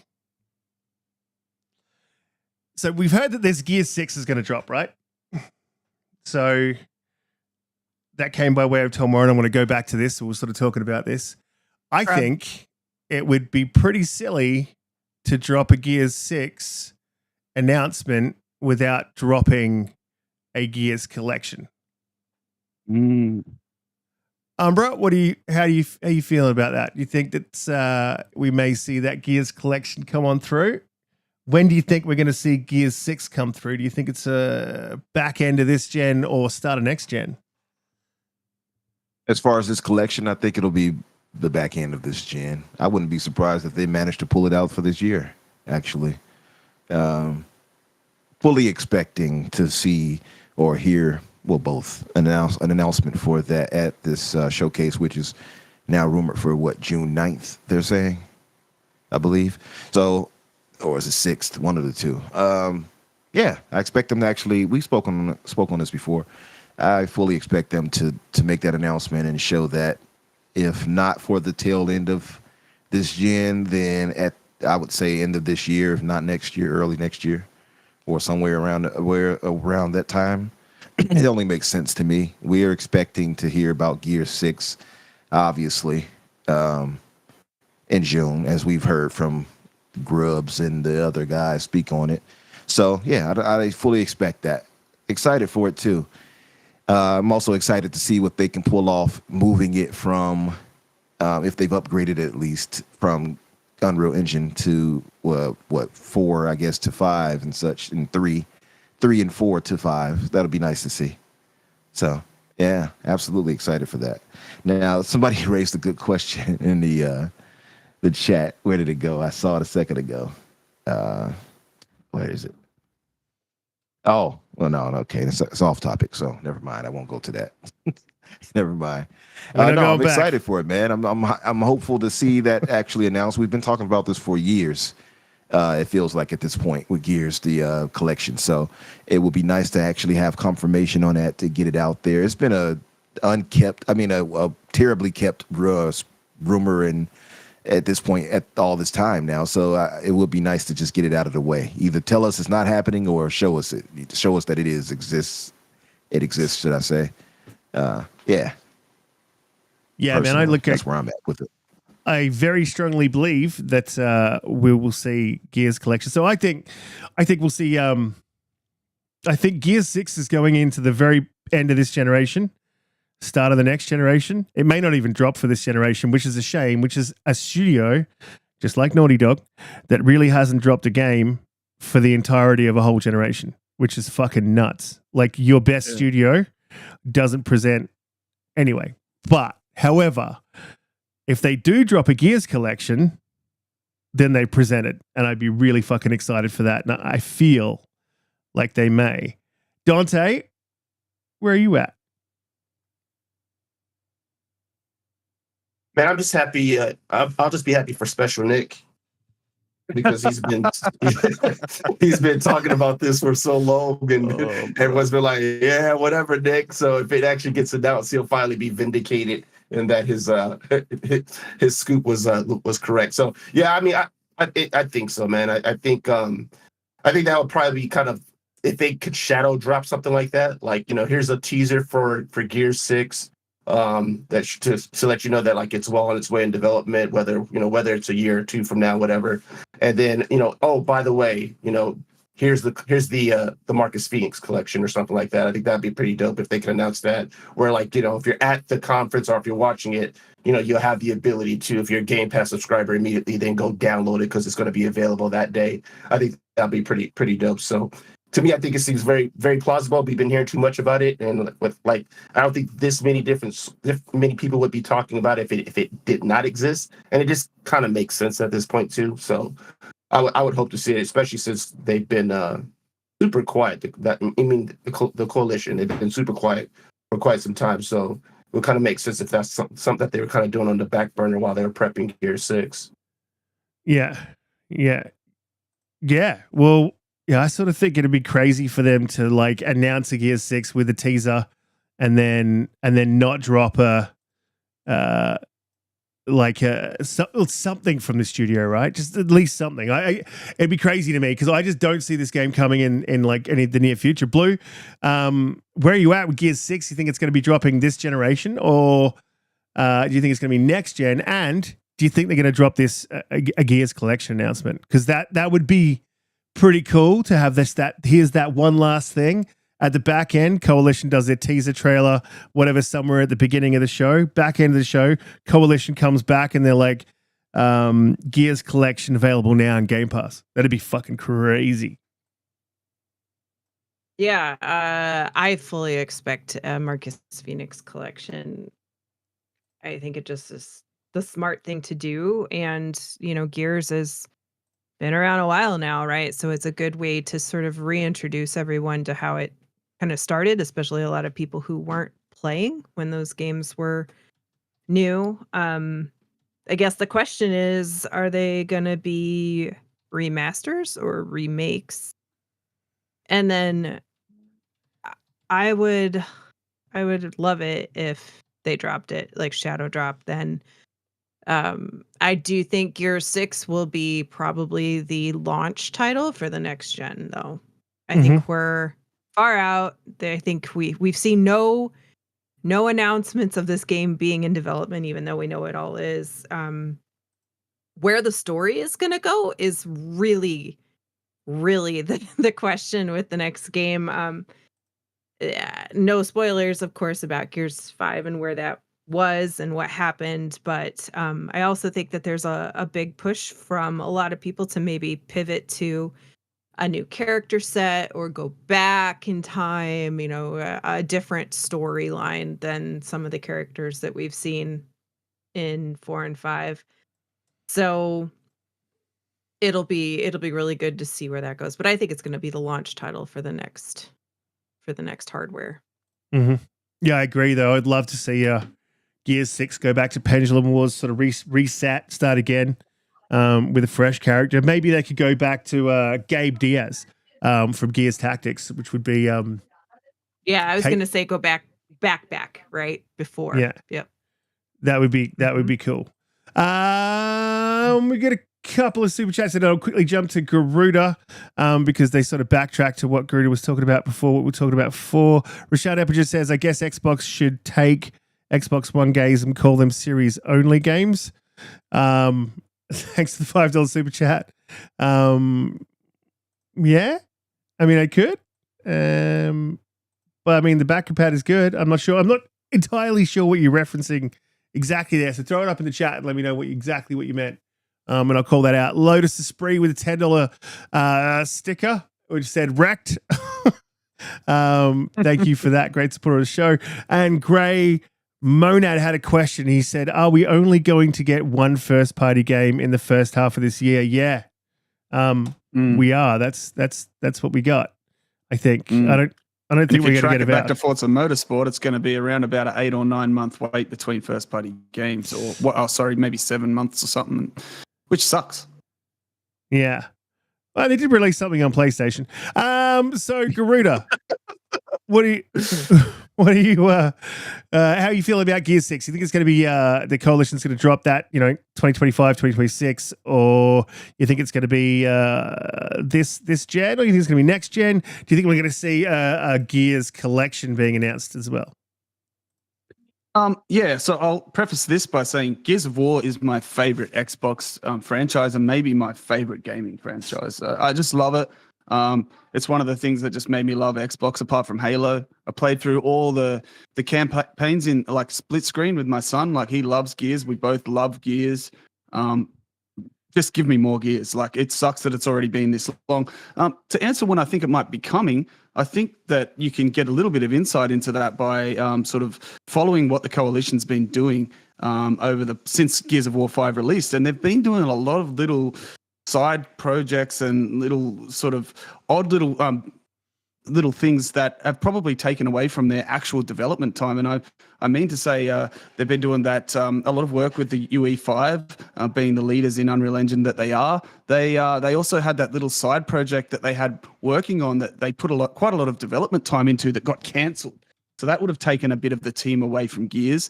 And also they worked heavily on that Unreal Engine 5 Matrix demo. So they've been doing everything kind of but developing their next big Gears game. And I believe it was only last year, sometime or mid last year, when their smaller project got cancelled, that the whole team was moved across to Gears. So when you think about it like that, it probably alludes to Gears of War 6 being quite a bit down the line. I would be surprised if it was here within the next year or two. I would be pleasantly surprised. But for me, if you look at the timeline, it's probably shaping up to be a next generation game, which I think would be great. For performance and for pushing the boundaries forward. Like, just have it as a cross-gen game so that, we all get that nice performance, similar to the way they did with Gears 5. The Series X wasn't too far away after that. I think it's, the pessimist in me says it's at least 2 years away because of what they've been doing, and they've been busy and distracted doing other things. But the heavily rumored Gears or Marcus Phoenix collection, that one could be a lot sooner. Now, my only thing with that collection or the potential of that existing is, if it does exist, what is it and what capacity does it exist? And I mean that because if you go onto your Xbox Series X now and play those Gears of War games, they are all backwards compatible, and they are also up-resed and FPS boosted to the point where they are similar to remasters already. So I'm not sure what a Marcus Phoenix collection or a remastered collection would really offer that we can't already do now on our Xboxes. They're beautiful games. The performance is as high as it sort of can be. They're all running at pretty much ultra PC settings. And apart from just compiling them into one sort of Halo Master Chief-esque collection, I don't see what an ultimate or a Marcus Phoenix collection would really offer that we don't already have, unless at least one of the games are full ground-up remakes, a la the Halo 2 remake they did quite a number of years back. I think that's the only way that I could really justify an existence for that, because we wouldn't be getting anything that we don't already have, right? So I really would be interested to see what they're going to do with it. I want to see more remakes than remasters, to show us what their prowess with what they've been doing behind the scenes with UE5. I think people with their quality and experience in Unreal Engine, it shouldn't take too long to say get the first or second Gears of War up and running in UE5.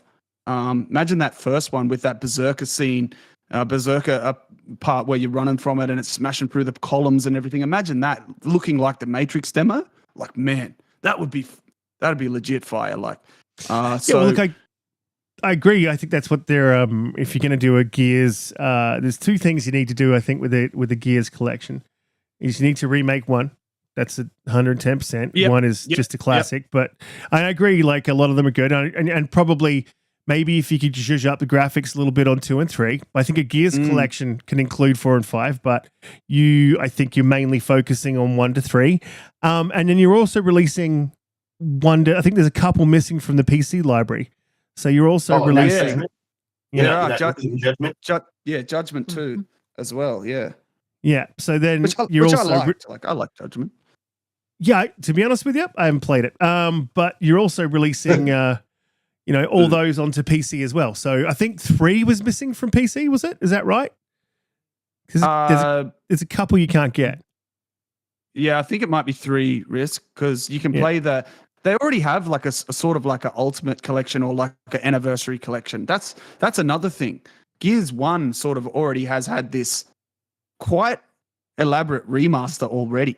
So I'm with you. I truly do think that the first game is going to be remade because they've already done everything else they can do with it. And if it gets remade, bro, it is going to be. Ooh, yeah, I can't wait, man. Just anything Gears. Give me Gears, Give me Gears. It's been too long. A 1 or a 2, even if they just port it to Unreal 5 and then update what they can with some of those, I think you will see a significant improvement. But yeah, I agree with you. One looks amazing for the age it is. We got to move on to the next topic, which I think, Umbra, I'm going to go to you first on this one because we were pretty excited when we saw this and we were hoping to get it when they promised it. And it looks like we may be getting Flintlock coming in 2024. If you guys don't know what Flintlock is, it's a sort of Souls-esque type thing. They recently released an updated story gameplay, extended gameplay preview, and it's looking pretty good. These are the guys the makers of Ashen. I don't know if you guys would remember that. You guys in the chat remember Ashen? Absolutely amazing game, and little Kiwi developers. So shout out to Panda. Her Kiwi friends are making good. Umbra, so just recently watching this trailer, what did you think of it? What are your thoughts? Do you think we'll see it this year finally? Well, I think we will see it this year. And the fact that they have this extended gameplay preview here, I think kind of alludes to that, right? What I am impressed by, I have a few things that I like that I saw from it. I recently just watched it, by the way. So it seems like every game nowadays has to have some type of Souls-like combat option. That seems like that, right? To me, that seems to be the case. So this has a bit of that Souls-esque combat to it, although it looks more varied and more free form, kind of like the game on the screen right now. Much in the same vein where you can move around with Eve and it still has that same Soul-esque lock-on, parry system thing going for it. But it does have a lot of different options of combat. So it's not just melee with her and her X. You have 2 different gun options, such as her Flintlock, and of course the rifle. And I think she has other things, grenades, things of that nature. I like a lot of that. I like that they have the combined attacks with Inky, which is that little wolf dog thing that's with her, and you can apply different elements to Inky to have them be poisonous or whatever. So they have a lot of varied things in it. You see that right there on the screen. They're talking about the camp that you can build into with people and travelers you can add to it that allows for upgrading of your weapons, like the quartermaster there and things like that. It looks really, really dope in that aspect. What I will say is that some elements of the game look a bit unpolished still. I think visually in other areas it looks really good, and in some areas it looks questionable. So I'm wondering about that. But I do believe that so I feel like maybe it was a bit of it was kind of downgraded for console than what they originally showed us. I would think, and it kind of look, I is don't know, how man. I I've think come. it's Yep. I think it's just one of them double A's, right? Like it's got one of them sound like a real Aussie sort of thing, but it's like a very got a double A feel. But I think that like if you look at Ashen, I feel like they're next Mhm. leveling. I didn't really ever expect it to be a full triple A type thing. Yeah, neither did I didn't either.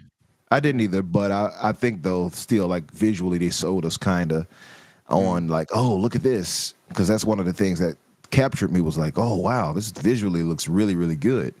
But I think it's downgraded a bit from that, just a bit. It's not. It still looks good, but it looks slightly downgraded in certain areas. Like if you when they get to it, you'll see like in a more sandstormish desert area, it looks far superior to like areas than what we're seeing on screen right now. For instance, Umbra, wait till I they think show it, you'll see. Yeah, I feel like it's changed direction a little bit too, because remember this game was shown in that 12-month showcase type thing as a Game Pass game coming within the next 12 months, and obviously it's just gone off the radar since then. But They didn't wasn't have it? the 12-month thing. Not They weren't in that? Oh, I thought they were. It got announced at one of the 22 Xbox was- showcases, or It did. It got announced in 23, but they weren't doing the 12-month thing. oh, okay, that's cool. That explains it. But it looked a little. It didn't. I don't know. Maybe I wasn't watching it properly. But back then, it didn't look as soulsy as it does now. It sort of looked like more of an action adventure game back then. And I'm with you, Umbra. The visuals sort of might have taken a little bit of a downgrade, but I think the animations have improved. Yeah, in that I time. think. Yeah, I think the visuals may have taken a hit, but I've kind of come to that kind of realization that a lot of companies do that. They've been doing this trick for a long time. With oh, look at this, it looks so visually beautiful, and then when you get it, it's like, wait a minute. Or when it's close to release, you'll see that it's changed, right?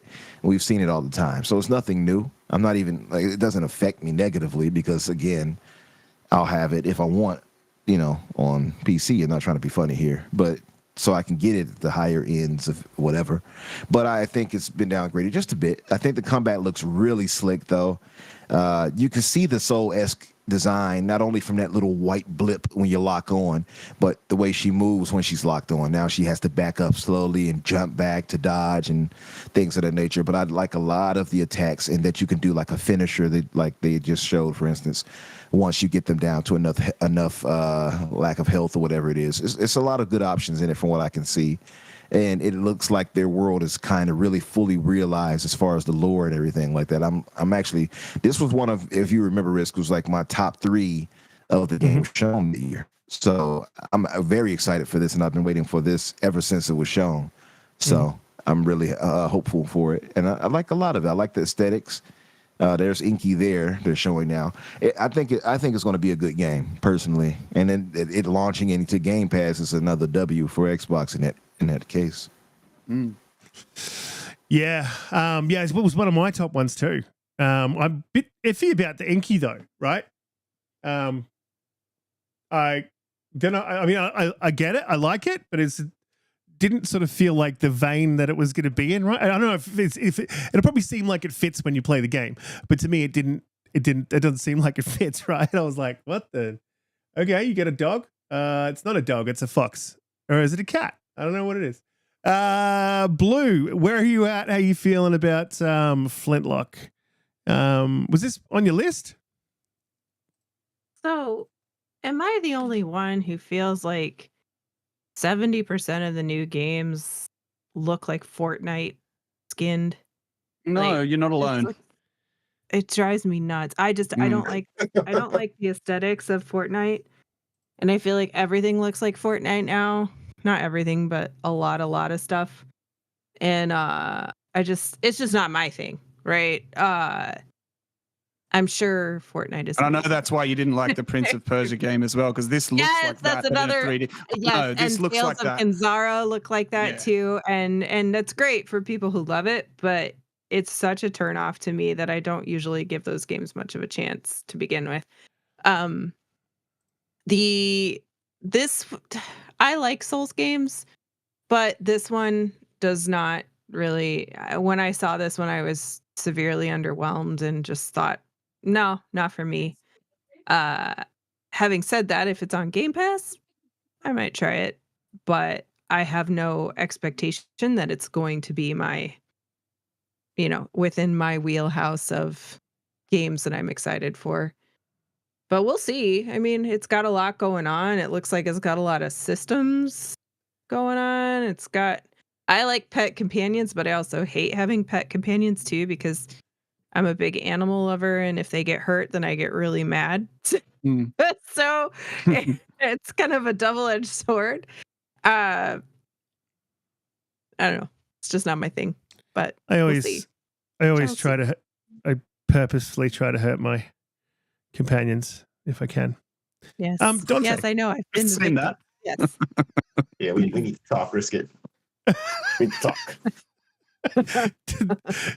Donte, was this something that caught your eye? It was actually, I did look it up just to double check because I also thought it was at the 2022 showcase.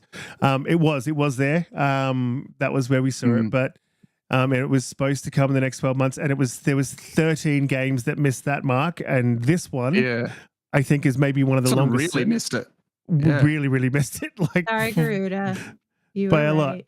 No, By a lot. that's fine. Don't say sorry. It's But Donte, this one's way out of the. I mean, hopefully that time. I'm of the opinion, and I said this to someone who responded to. I posted a tweet about this that I was looking forward to it, and they said, it missed that mark, and I was like, well, I'm sort of glad it did because I feel like it'll be a better game for it. I don't feel like you can put a bun back in the oven for another 2 years and it comes out worse than it would have had you released it, on the release date broken and a mess. So where are you at, Donte?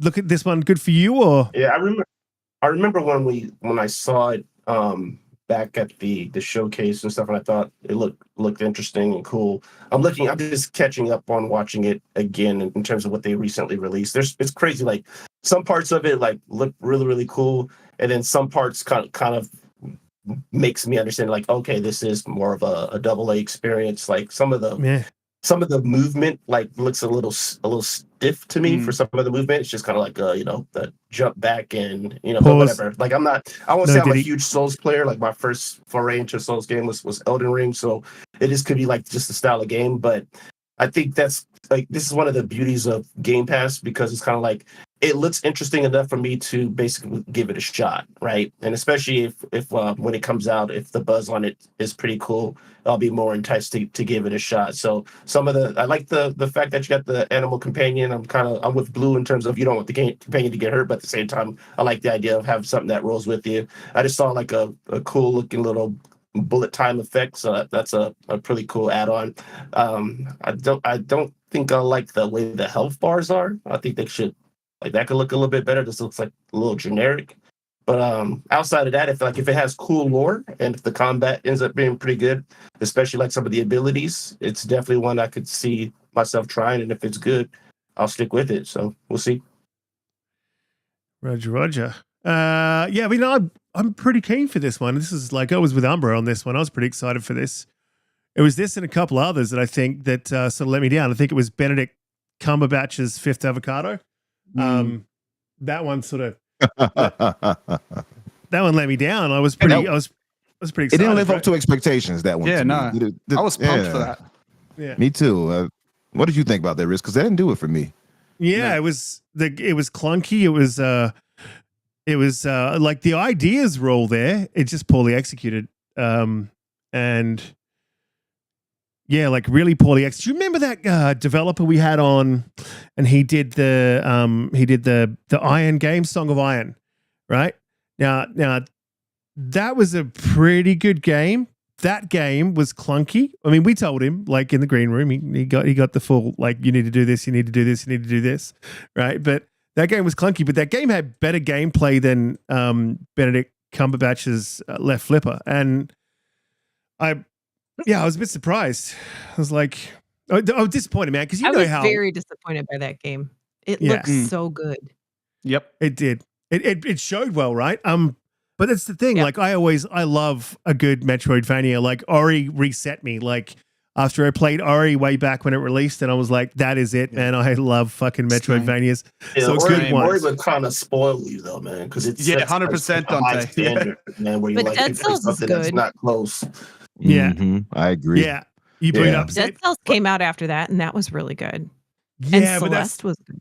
it's that road. That's Yeah, the those are road. good. Yeah, I think Those it's a are quality, combination too. though of gameplay plus the visual set piece that is Ori. Mhm. Like it's Ori's like it's emotional best too. I don't reason. know. I teared up at Yeah. the end of Ori, man.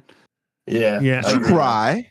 A little bit, yeah. Like I was just thought it was really touching and beautiful. I Yeah. cried too. I just wanted somebody to like a shame. Yes, yes, yes. It was You're still was a tear man, came Umbra. You're out. still a man. I'm still was- a man. Okay, thank you. It Dante, was did you really- cry too? it was really Yeah, touching. man, I got emotional. I ain't gonna lie, man. It's a, You it's, guys- a, There you go. it's a good game. Man. guys It's a good saying, good like- game in terms of production from start to end. So Oh, is it- both of them. absolutely. Both of them. Was 10 it, out of 10. Absolutely. was it P. Diddy touching for you guys, or was it just No, man. Let me guys pause. No Diddy. Stop that right now. No Diddy. No Diddy. Yes. Let's talk about your PC so that way we can get off DD. Yeah, what about Well, that PC, it might man? might make it worse because I cried too when I powered this PC on. I was like, oh. Umbra got It's a also special very input installed to the back of the PC. the Diddy input.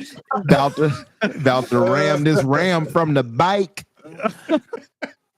But I think Umbra drank before the show tonight. USB D. Oh, never mind. Pause. Oh, USB Pause. Pause. Oh my God. We Um, will Yeah, not I'll tell be you, supervising those listen. inputs.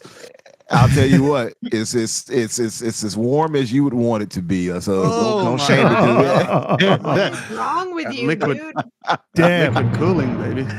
Yeah. Liquid cool. Oh, we're going to move Ah. on. Right. Before we do move on, guys, please hit the like button. Don't report us. Share us out because we go live 8 p.m. EST every Friday. Even if you do report us, they're too busy with Deddy right now. If you're in Australia, it's 11 a.m. And if you're in the West Coast, Best Coast in Australia, it's 8 a.m. And we do have a couple of West Coast subscribers and listeners. So thank you guys for tuning in. Really appreciate every single one of you. Even if you're not from the West Coast, Best Coast, we forgive you. So this is disappointing, but also expected, but also interesting. So Gearbox Entertainment had been sold to 2K, right? And then they laid some people off. So not very exciting. Sort of expected that to happen. But I sort of want to talk about this, the sort of layoffs and buyouts and the stuff that Embracer has done. It was this, and I guess my main concern is like, what are they going to do to the franchises? Do we trust 2K? The other one is they sold off Aspire to the previous owner of Aspire Media, and that franchise, those studios have Space Marine 2 in it, which is one of my most anticipated games. So I'm a little bit concerned with how Embrace is moving at the minute. The other thing as well is there's still apparently rumors of Crystal Dynamics and Square and Eidos Montreal being up for sale. So I'm wondering, so a few questions, and I just want to throw this to open panel. You guys just like jump on it, whatever your thoughts are. But a little bit concerned about 2K. However, 2K is the publisher for Judas, and if you listen to that publisher, it seems that 2K gives a lot of trust to their developers that obviously have proved themselves in the past. So I think this may, even though they've dropped some layoffs, this may end up being really positive for Gearbox Software, because I feel like a lot of the misses that Gearbox has had recently in the past, and they have had quite a few misses, couple of wins, has been due to stifling and just sitting on the old IPs. So I think 2K might be able to foster Gearbox back into a place where they're releasing decent games. The other one is the Space Marine. My concerned about a smaller publisher taking on that particular studio, because that studio, I think, has got a banger on their hands. And I find it odd that you would sell off a studio that has a banger on their hands, even when you are. So there's concern there for me for Space Marine 2. So I guess I'll throw it out to the panel. What you guys think? So do you think this is good for Gearbox or bad for Gearbox? I know they've just had some layoffs. That was expected. It always happens with acquisitions. but do you think it's going to put Gearbox into a good place? We'll go top to bottom, Donte. Yeah, well, first off, it's never cool or a good time whenever there's layoffs. So heart goes out to anybody, for all those who were impacted, who lost their jobs when that happens. It's unfortunately a part of the nature of when you start seeing acquisitions happen, where for whatever reason that the company that acquired someone, they start doing some restructuring and people lose their jobs. So hearts out to them. In terms of how this will impact Gearbox, like ultimately better 2K than somebody like Embracer grabbing them. Like I know like some people like may not care for the comedic style that is the Borderlands games. Me personally, I've always enjoyed the Borderlands games, especially Borderlands 2. Played a lot of 3, played Tiny Tina's, and played a lot of co-ops with my buddies and stuff, and had a great time. So something that kind of keeps that studio up and running and able to, if they can get back to producing some good quality content within that particular realm. I'd rather that than them get shuttled because they can't afford to remain on their own. Remains to be seen. Like, it's too early to tell, but I mean, 2K, I would feel that they paid a pretty hefty price tag for them. It was more than I expected. So I would think that they have enough confidence in them that they're going to say, hey, let's do what we can to make sure that you guys are going to continue to be successful. Because otherwise you wouldn't shell out the amount of money that they paid for Gearbox if they didn't have confidence to think that they could be able to make some quality stuff and give a good return for 2K. So it's too early to tell, but again, better 2K than if it was somebody like Embracer. So I would say good, positive for right now, but wait and see.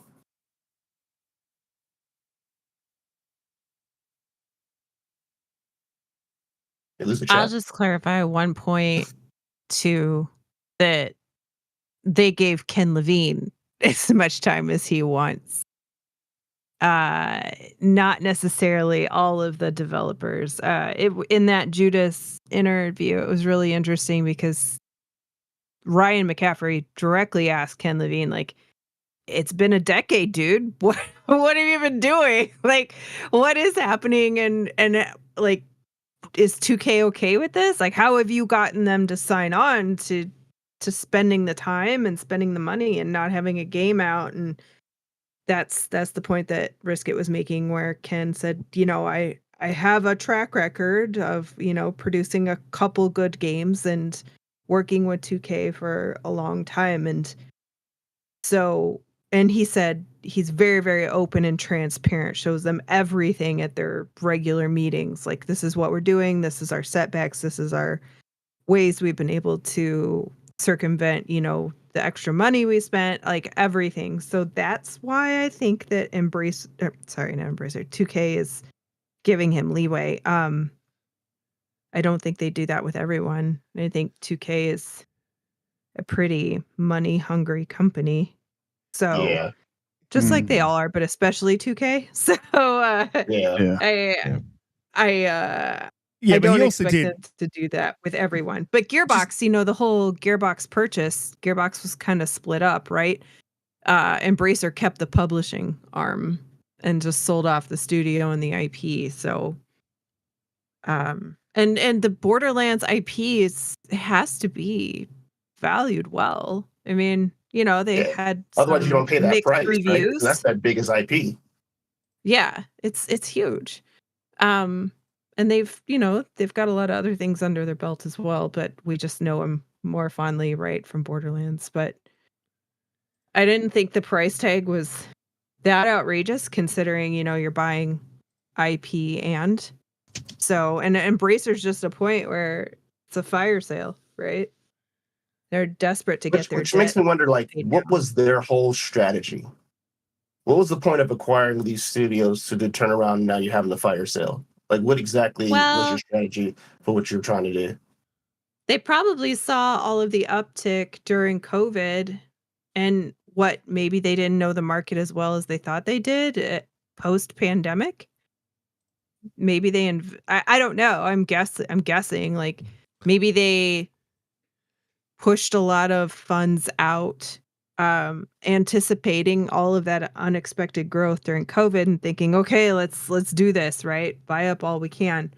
Well, they were hoping. And then for an right investment. and right. So they had they were talking to Saudi, and Saudi pulled the investment out from under the rug last minute. So I believe that's what was their end game, is to get that investor in the door and then start pumping out games. And I had a bit of confidence in Embracer, but they've really shaken that, especially with the layoffs that they've had in the last few months. But to your point, Blue, he also mentioned, Ken Levine, that 2K, whilst they're a money-hungry company, they have got a lot of money coming in from a couple of the bigger IPs, GTA being one of them. So this could be an opportunity to help grow that studio not grow the studio, but give them space to create what they want to create. I would like to see some new IPs come out of Gearbox. I think that they've got the talent there. So I don't know. I think it's a net positive. Umbra, what are your thoughts? Wait, sorry, Blake. Is Randy still leading the studio? Yeah, Great I think question. so. You know, Randy believe so. Pitchford. I wonder. Yeah. He's a bit of a character. He's a wild card. I'll just say that. Yeah. I'll say that much. Mhm. That would also, inform some things too. It says he's a former CEO of Gearbox, so I'm guessing he's not. He was working on the Borderlands movie. Where's the Borderlands movie? It's coming. Hold on. That was filmed Okay. like years ago. Like they did that as thing of with 2020. Randy. Yeah. They had that whole thing where they went out, they showed what was going on. He was there walking everybody around the set. Do you remember that? Anyway, Yeah, I wonder what happens with back that. Who's gonna get the royalties from that? I don't know. But that was in 2021 you're talking about, right? With the about the show and everything like that. The movie, yeah. I think it's a movie. It's a Yeah, it's movie. coming. It's coming. Ninth, It is right. It is with Kevin Hart and all of them. That's right. Yeah, you're right. 9th of August. People, they just he- showed a trailer real recently that wasn't looking fantastic. People were a little bit like, meh, I don't know about this. I thought it was all right. Yeah. I didn't hate it. He might have I hate moved it. on from being like the head of the game studios. Maybe he moved to just like the TV and film part of it. Maybe that's the case. Because it says former CEO of the software, but now he is he's CEO and president of entertainment Gearbox CEO. parent company. Yeah, maybe that's the case. So I don't know. But that was 2021 when that was reported last. So Yeah. Not Our sure. chat has a collectively dirty mind, I have to say. So do you think, Umbra, do you think we'll see Gearbox sort of come back to? I think they dropped off. I'd like to see him come back to former glory, even morning glory. Do you think? Yeah, I would like to see that. I can see it under 2K. I can see them growing in the right direction. It is unfortunate for the layoffs, and it's a tale of the tape. We're going to see a lot of that this year, unfortunately. But now it's like, I hate to say it like this, but it's like a thing that we can all expect to continuously happen and hear about throughout the year, it seems. Because what this right here with Embracer, that was already 1,400 jobs that was cost, or 1,400 plus now because of Embracer situation, and now they're moving over here. It seems crazy though, because 2K got a steal by getting them for 400 plus million. So getting them for that, 460, and to have that be the case and then have these layoffs is pretty sad and unfortunate. They don't know how many people were affected by it just yet though. But I would probably imagine in the hundreds. Just it seems to be kind of the typical thing in the hundreds, right? And I guess I don't know if that's because of redundancies or what, but maybe that's the case. It is unfortunate for sure. I do hope that they retain and get back their former glory for sure. They're talking about working on Borderlands 4 right now, right? So that could be a return to form. I know a lot of people didn't care for Part 3, so maybe they can rebound them back to the 2 and 1 era of Borderlands. Who knows? But I have a lot of high hopes for them. Them going to 2K, in my opinion, is a positive, despite the layoffs, of course, because I think ultimately 2K is a quality company, despite what their how do I put this? I don't want despite the greed part. But yeah, despite the greed part. Yeah, That's despite the greed part. exactly. They know how to make money, right? But like, despite that part, I feel like they put out quality when it comes to games. So I expect them to fully kind of get them back on track, on whomever they might put over them to make sure that those games are coming out as they do. So it's a positive. Unfortunately, negative news with the layoffs with this. But yeah, I expect them to fully get back to where they used to be in most regards.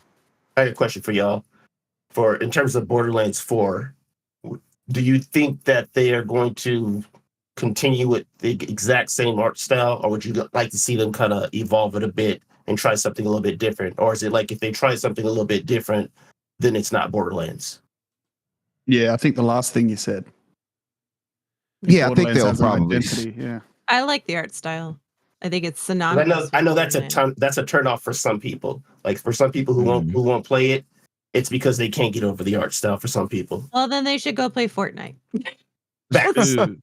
Yeah, I'm with you, Holly. I really don't like that plastic looking art style of Fortnite. Yuck. Yeah.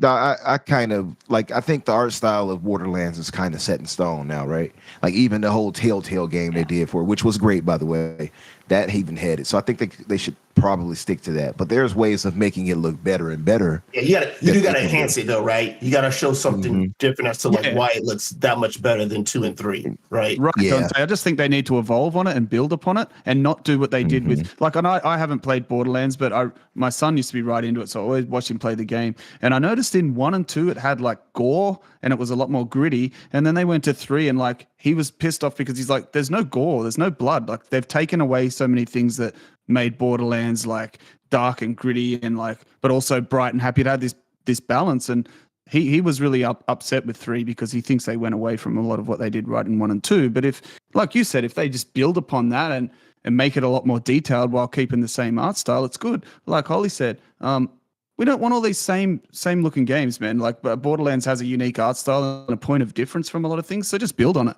build on it, I think. Yeah, they can. I mean, they can do it in a lot of other ways, right? Backgrounds and stuff like the space and whatever. Those can look. They can make that look more, I guess, kind of pseudo realistic, while keeping that cel shaded kind of style to the characters and such in the world to some degree. They can improve out also on animations and things of that nature. So it's a lot of ways to improve it outside of just like making it look more the visually fidelity beautiful, I guess. So there's a lot of ways they can go about it. But I look at certain games, like you look at the Dragon Ball games that had the cel shaded, and you see how far those came. I can see them doing the same for something like this. You know what I mean? So I'm hopeful for it. I have no doubt that they'll rebound. And hopefully, I mean, well, yeah, I have no doubt. On being honest, I think they'll rebound perfectly fine. And like Yodati pointed out, 60 FPS. Yeah, There better be no excuse. Absolutely. I fully expect all of the protagonists to have or antagonists, whatever way you meant would see them, having one of those Killmonger hairstyles. As long as they have that, we have a hit on our hands. That's what I'd say.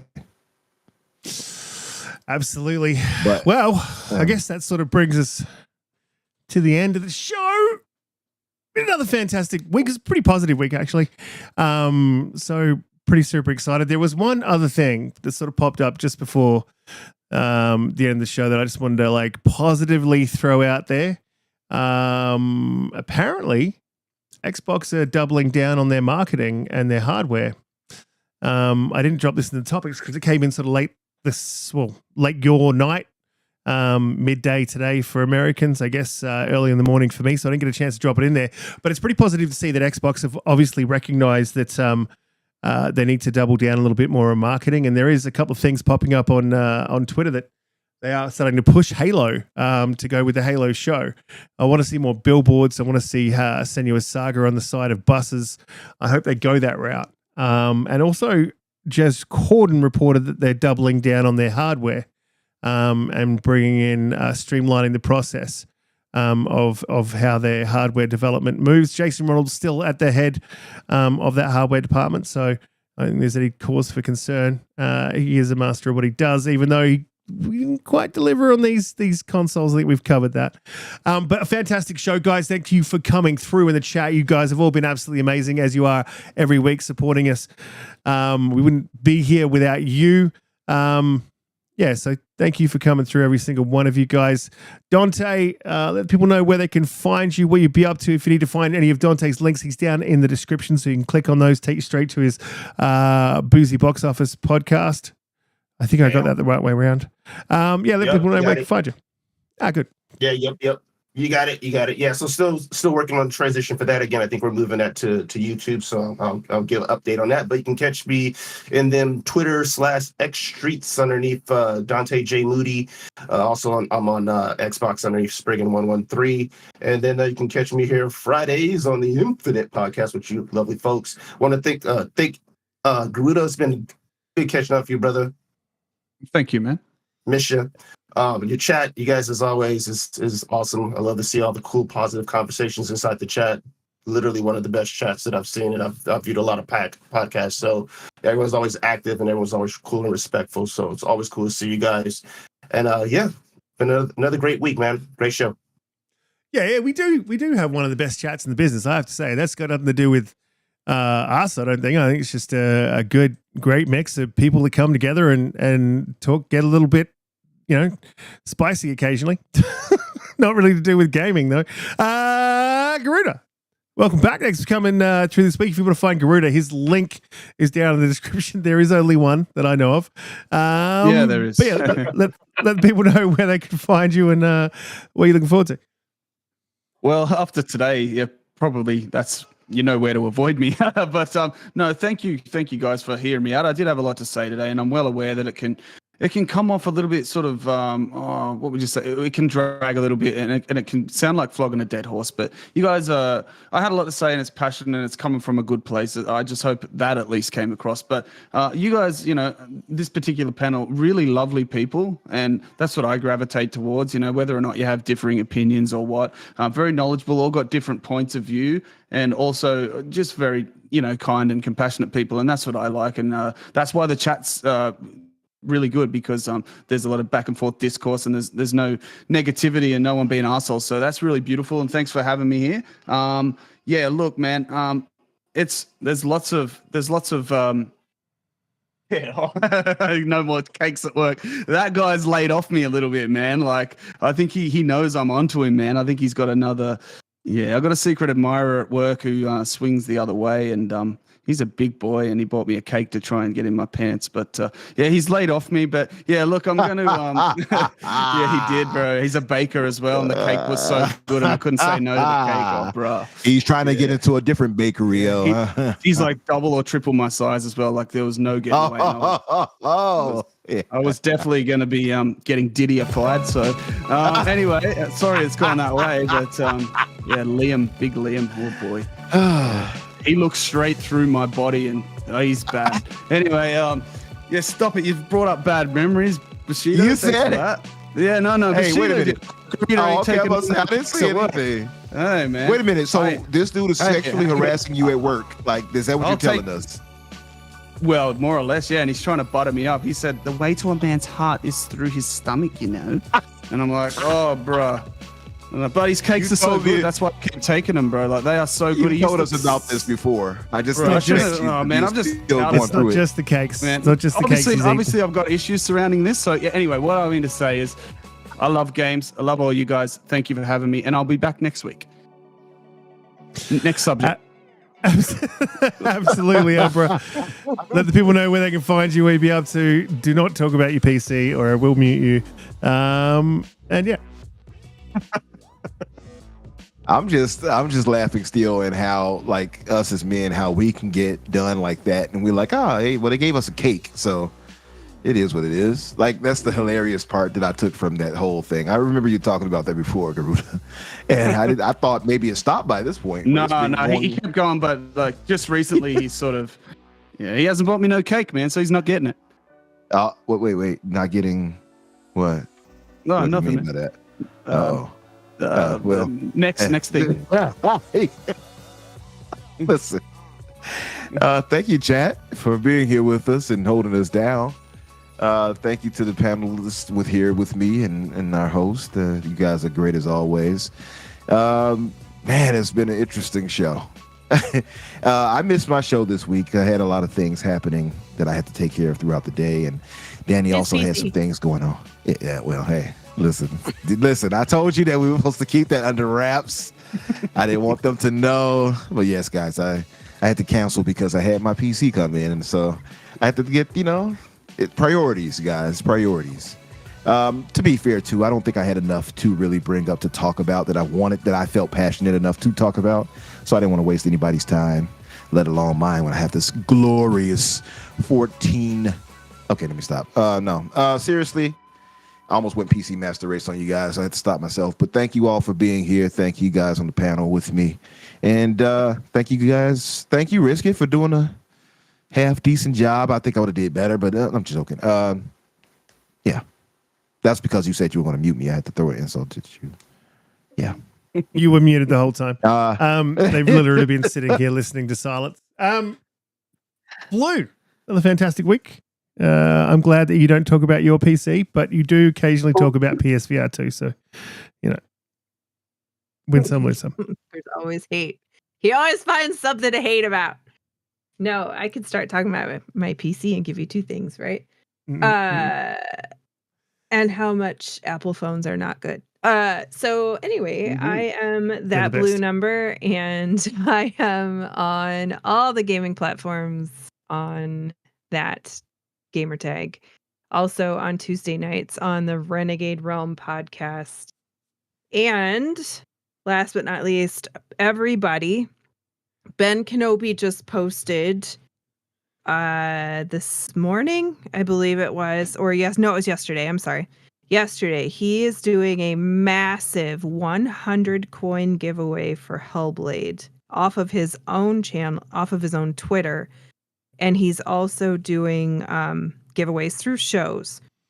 So if you are interested in getting an absolutely beautiful Hellblade commemorative coin that is limited edition, only available through giveaways, check his Twitter account. It's Ben Kenobi. And also watch some of your favorite shows. We have some extra shows that are going to be giving away these coins as well, because this is probably the biggest game of this year, possibly from Xbox. And yeah, it's really, really cool. And I've talked about it for very long, but go check out his Twitter. Absolutely. I've dropped the link in the chat. Definitely go and do that. No one wants to hear about the PSVR 2K, Donte. Nobody. Guys, yeah, I got to get back to work. It's been a big week. Bro, it sounds like everyone wants to hear about these cakes, man. That might be a topic for another day. You know, have a cake show. Yeah. What am I? Oh man, what am I? I'm probably going to jump into. I'm done, Greta. I'm done. I'm going to jump into Dragon's Dogma. Why Probably is have a everyone crack so at that. interested? Sorry, Risk. Sorry. Probably have a crack at that, and then we'll move on to the next game. But have a great week. You guys have been absolutely amazing in the chat once again. Thank you, everyone on the panel. And I guess we'll see you all next week. A great weekend, everybody. Enjoy your cakes. Bye-bye. Thank you.